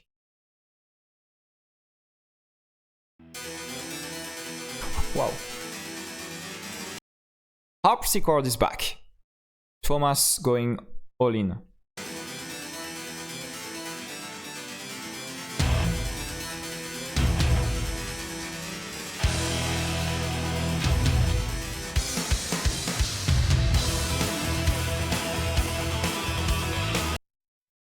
You know what I'm thinking right now? I just told that the previous song was sort of empty, and right now it's 18 seconds into the song, okay?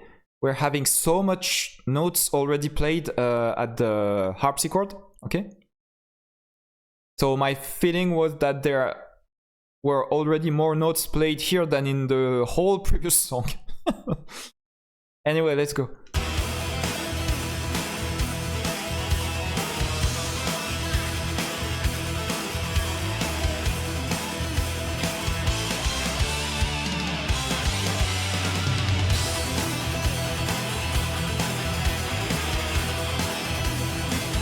Yeah, they're working from the harpsichord bass, and each time they add a new element, so drums, guitar, bass, and so on. Just waiting for Tariel to show up.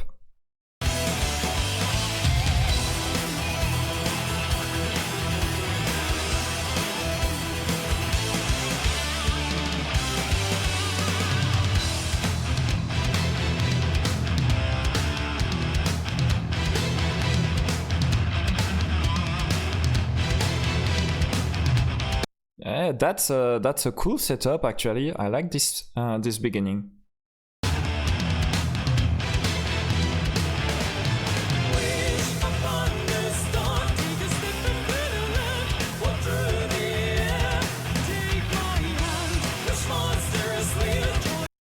Yeah, she's going all operatic again. There are a few words where she has obviously backup vocalists behind her to like amplify those words and those elements.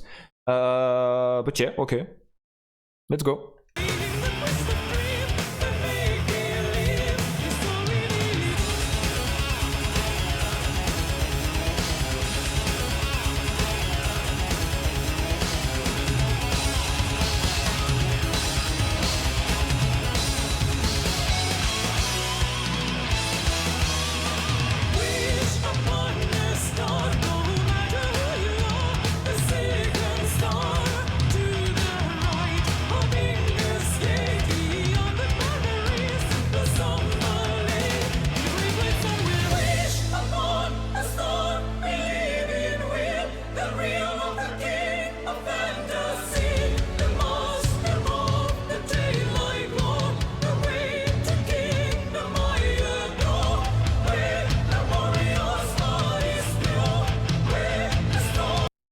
That's really intense. I'm wondering if, yeah, of course there will certainly be solo parts or instrumental parts and so on, but that's really intense in terms of singing, and the song is very long.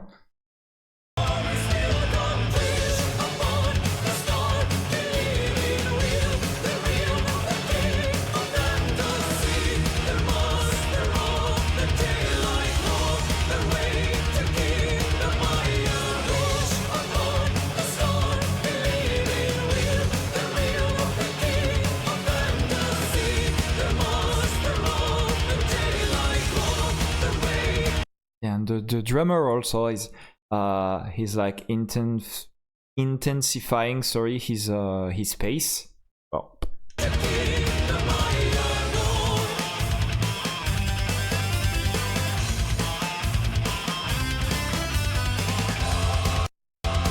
Yeah, it's kind of funny. We had like a sort of question answer, like the guitar going with something that I call the question, and the keyboard, the harpsichord answering. Yeah, that was kind of funny.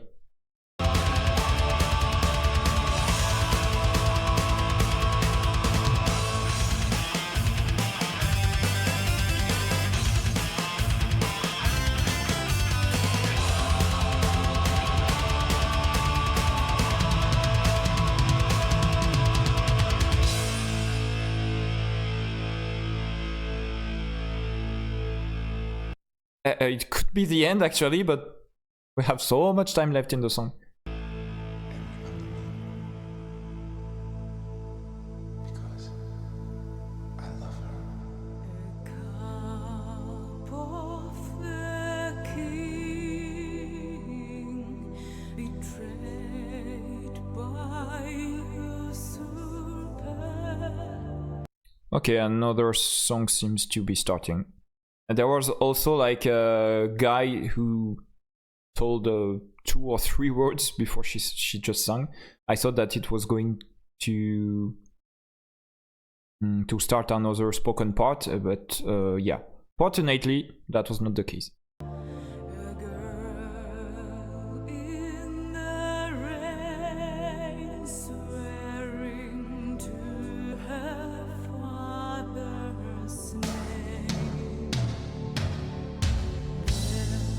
The last sign for the dying gruesome.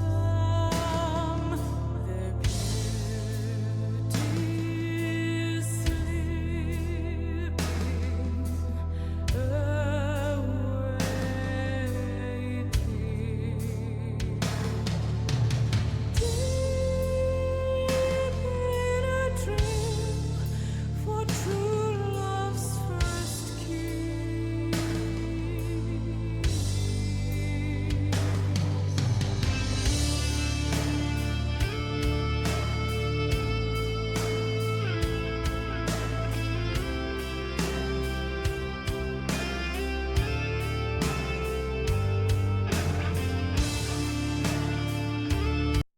Yeah, I think you're starting to know me, so yeah, actually I was clearly more keen on the first part of the song than of this one, but yeah, okay, let's see how it's going to, what the dynamics are going to be, I mean.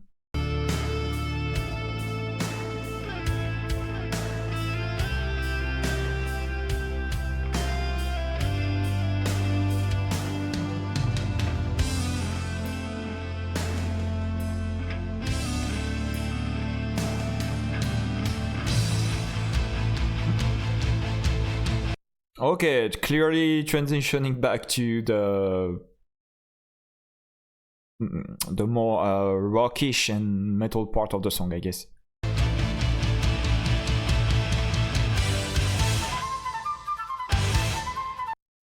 Seriously, the flutist guy again?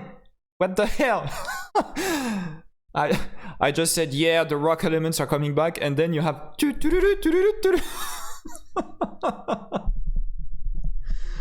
Okay, let's go.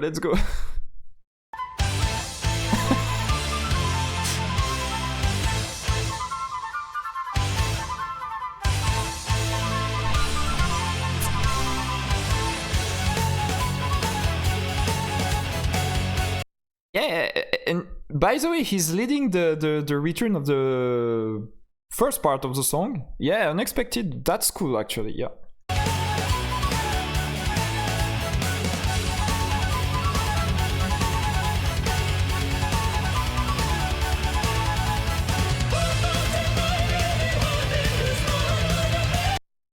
Okay, next time could you just tell me that you're going to have me jump on my chair, please, when you come back, Taria?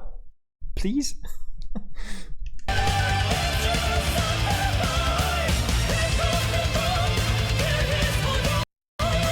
She's so giving everything right now. My goodness.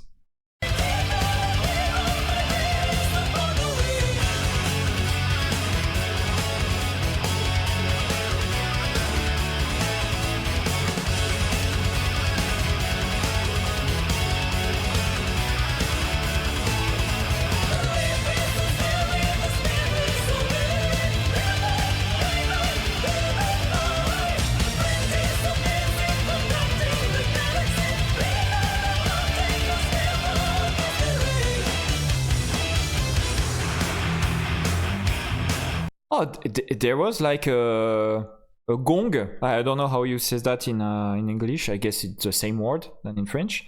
Like the huge percussion stuff. Totally unexpected.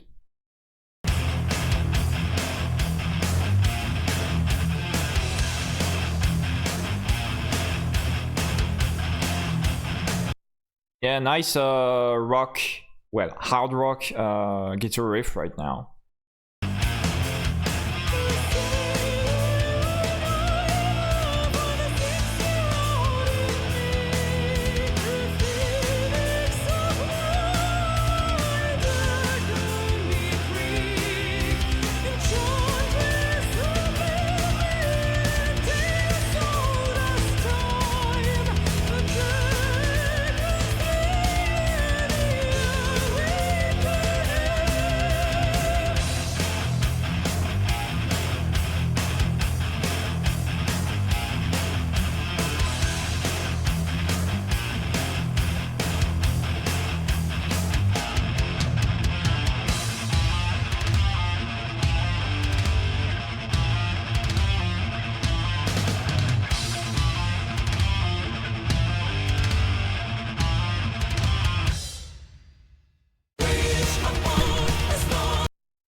I was so surprised by this blink because I just checked how long, I mean, how much time was left in the song, and it was like 1 minute.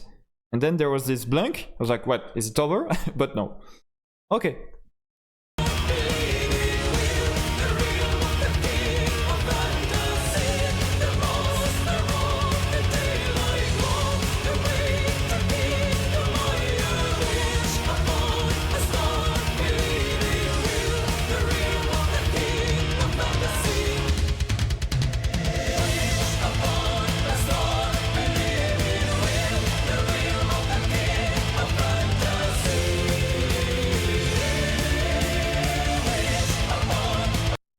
I like when she goes for the sustain at the end of her verse. Oh, that's the chorus, but I think the word is fantasy.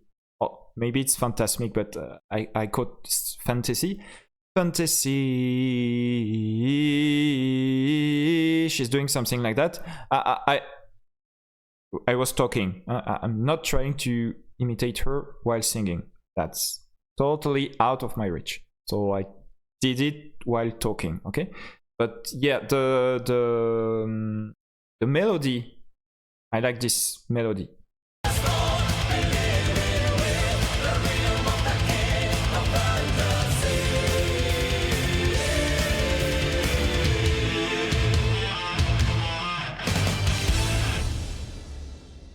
That was very cool. That was really, really cool, and it's sort of a pity that there was this sort of calm part in the middle of the song.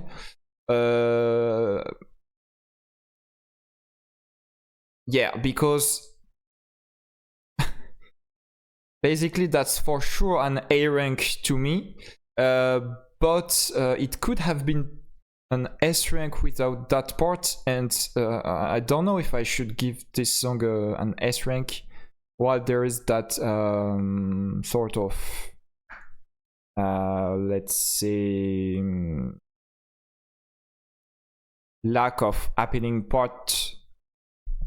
Well, this part that is lacking appealing elements. I'm not, sorry, actually I'm not really sure. It's at least an A rank. That's, I have no trouble with an A rank. Just I don't know, because Wishmaster was really a masterpiece. I mean, that's totally the definition of a masterpiece to me. The Kinslayer, a little bit less, but it was really, really cool too. This one, except that slow part, it had the potential too, but it's though it's definitely better than Crownless, Wanderlust, and She's My Scene. So okay, you know what? Let's go to an S rank. Yeah, I think that the part that I don't really like is like the second quarter of the song, sort of. So I have 3 quarters that I really like, and this one is kind of not my cup of tea. Yeah, maybe an S rank would be okay for Fantasmic, because the rest is really, really cool. Yeah, you know what? Let's go with Sleepwalker, okay, to see where it is. Because... yeah, with an S rank for Fantasmic, I think that this... except his Sleepwalker is is terrible. I think this album will end up at an A rank. Anyway, let's go with Sleepwalker. I'm having an hesitation, but it's definitely better than She's My Scene, Wanderlust, and Crownless. So yeah, S rank. Okay, S rank. Okay, let's do it this way. So last song, guys, Sleepwalker. It's again going to be a more than 2 hours video, but yeah, you're accustomed with me right now. And their albums are always so long. Like when I listen to Linkin Park, I have like 40 minutes of music. Here it's around 1 hour every time. So Sleepwalker, last song from this album. By the way, there's an edition that I found on Spotify with some live versions after Sleepwalker. Okay, of course I'm not going to listen to them because we've ranked the studio version. I didn't mention that in the introduction of the video, I forgot, but yeah, this version has some this version of the album, I mean, has some lives that I'm not going to listen and rank. Let's go, Sleepwalker.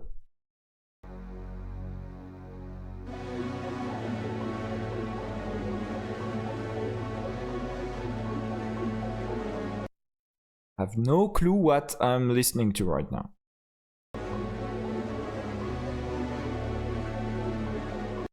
Going left, right, left, right, left, right, left, right. I don't know what it is though, if it's keyboard or... well, I have no clue.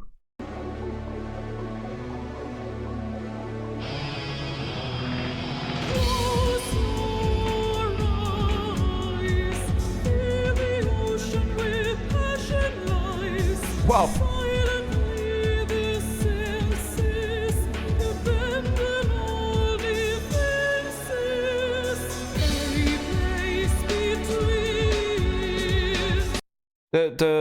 The way she sang those first sentences sort of reminded me the atmosphere of Sleeping Sun very, very shortly.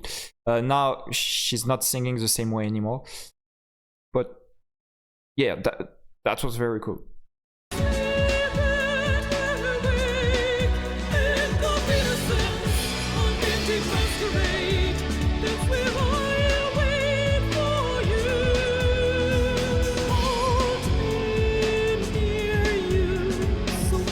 Right now, it reminds me of Sleeping Sun, the way she's singing.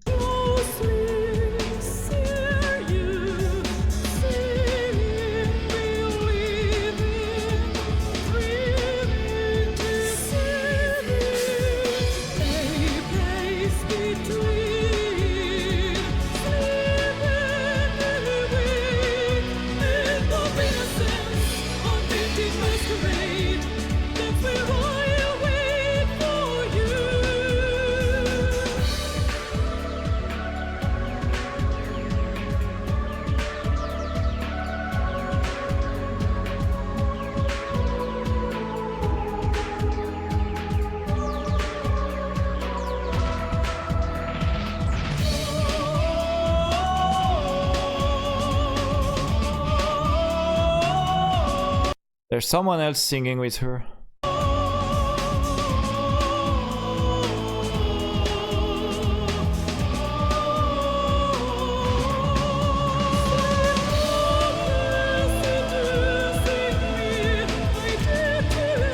I totally did not get what happened. There was 2 voices going all high and so on.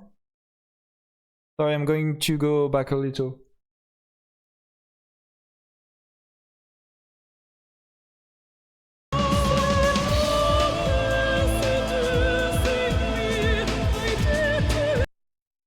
Is it a second layer of herself or a backup vocalist? For this album, I'd say that it's a backup vocalist because we used to listen other voices during previous songs. So yeah, I don't know if it was a weird effect though.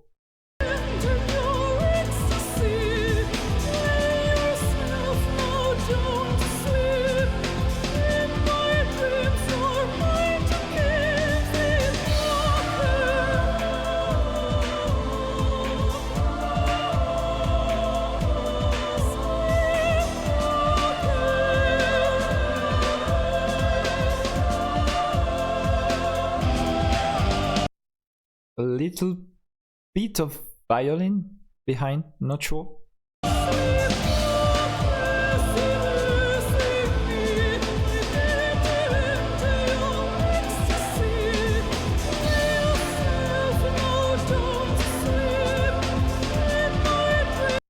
She's singing so high since so long that I'm starting to have some goosebumps.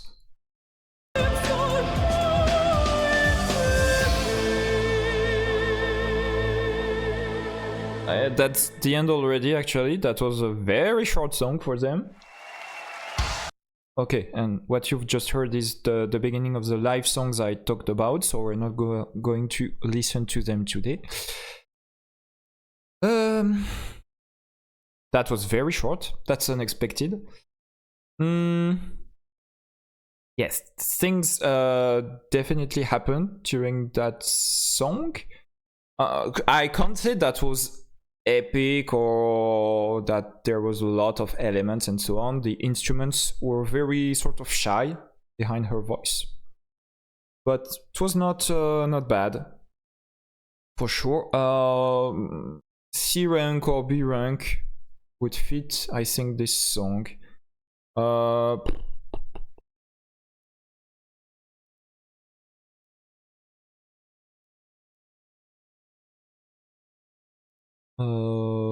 Dead Boys Poem 2 for Tragedy. They were so long songs actually. I think I'll go for B rank though. Yeah, you definitely do not have time to feel bored or something because the song is slow. And yeah, Tarja's singing is all lyrical and so on. That, yeah, I think it deserves a B rank, which means, guys, as we made already some quick calculations before, that this album, I can tell before doing the exact math, this album is actually the first A rank on my channel. Oceanborn was B+, Linkin Park's Meteora was B+, and for the Streets of Rage OSTs, I think that Streets of Rage 2 was B. No, not minus, not plus, it was B. So yeah, first A rank. Oh, achievement unlocked. Okay, now let's make the exact math. So, S rank is 7 points. We have 3 songs. 21 plus 6 points, that's 18. Plus 1, 2, 3, 4 at 5 points, that's 20. Plus 2 at 4 points, that's 8 points. 67, and we had 12 songs. I did by 12 songs. Yeah, 5.58, so a bit more than a 5.5. Okay, so that's in the A rank range. Okay, and that's actually what I called an A minus because it's under 5.75. But first A rank on my channel. That's really cool for Wishmaster. Let me add image here. A rank. Whoa. So yeah, up to this point, that's my favorite album from Nightwish. Seems so. A little bit higher than Oceanborn, but honestly, Oceanborn was B+, very close to A, and this one is an A-, very close to B, so sort of the same feeling overall. But the difference here is that I really loved Wishmaster, and I really the song, I mean, and I really can say that it's my favorite song from Nightwish. And I think maybe the second favorite song would be Sleeping Sun from the previous album. In a totally different way, because it was very emotional, while this one was really catchy and powerful and so on. But yeah, that's really cool. I'm really happy to have listened to this album. As I said before, do not hesitate to check my playlist for Nightwish and for other bands and video games that I'm listening to on this channel. The next Nightwish video will not be the next studio album, because you told me in the comments that I should listen to a live DVD, okay, called, I wrote it down somewhere, From Wishes to Eternity, okay.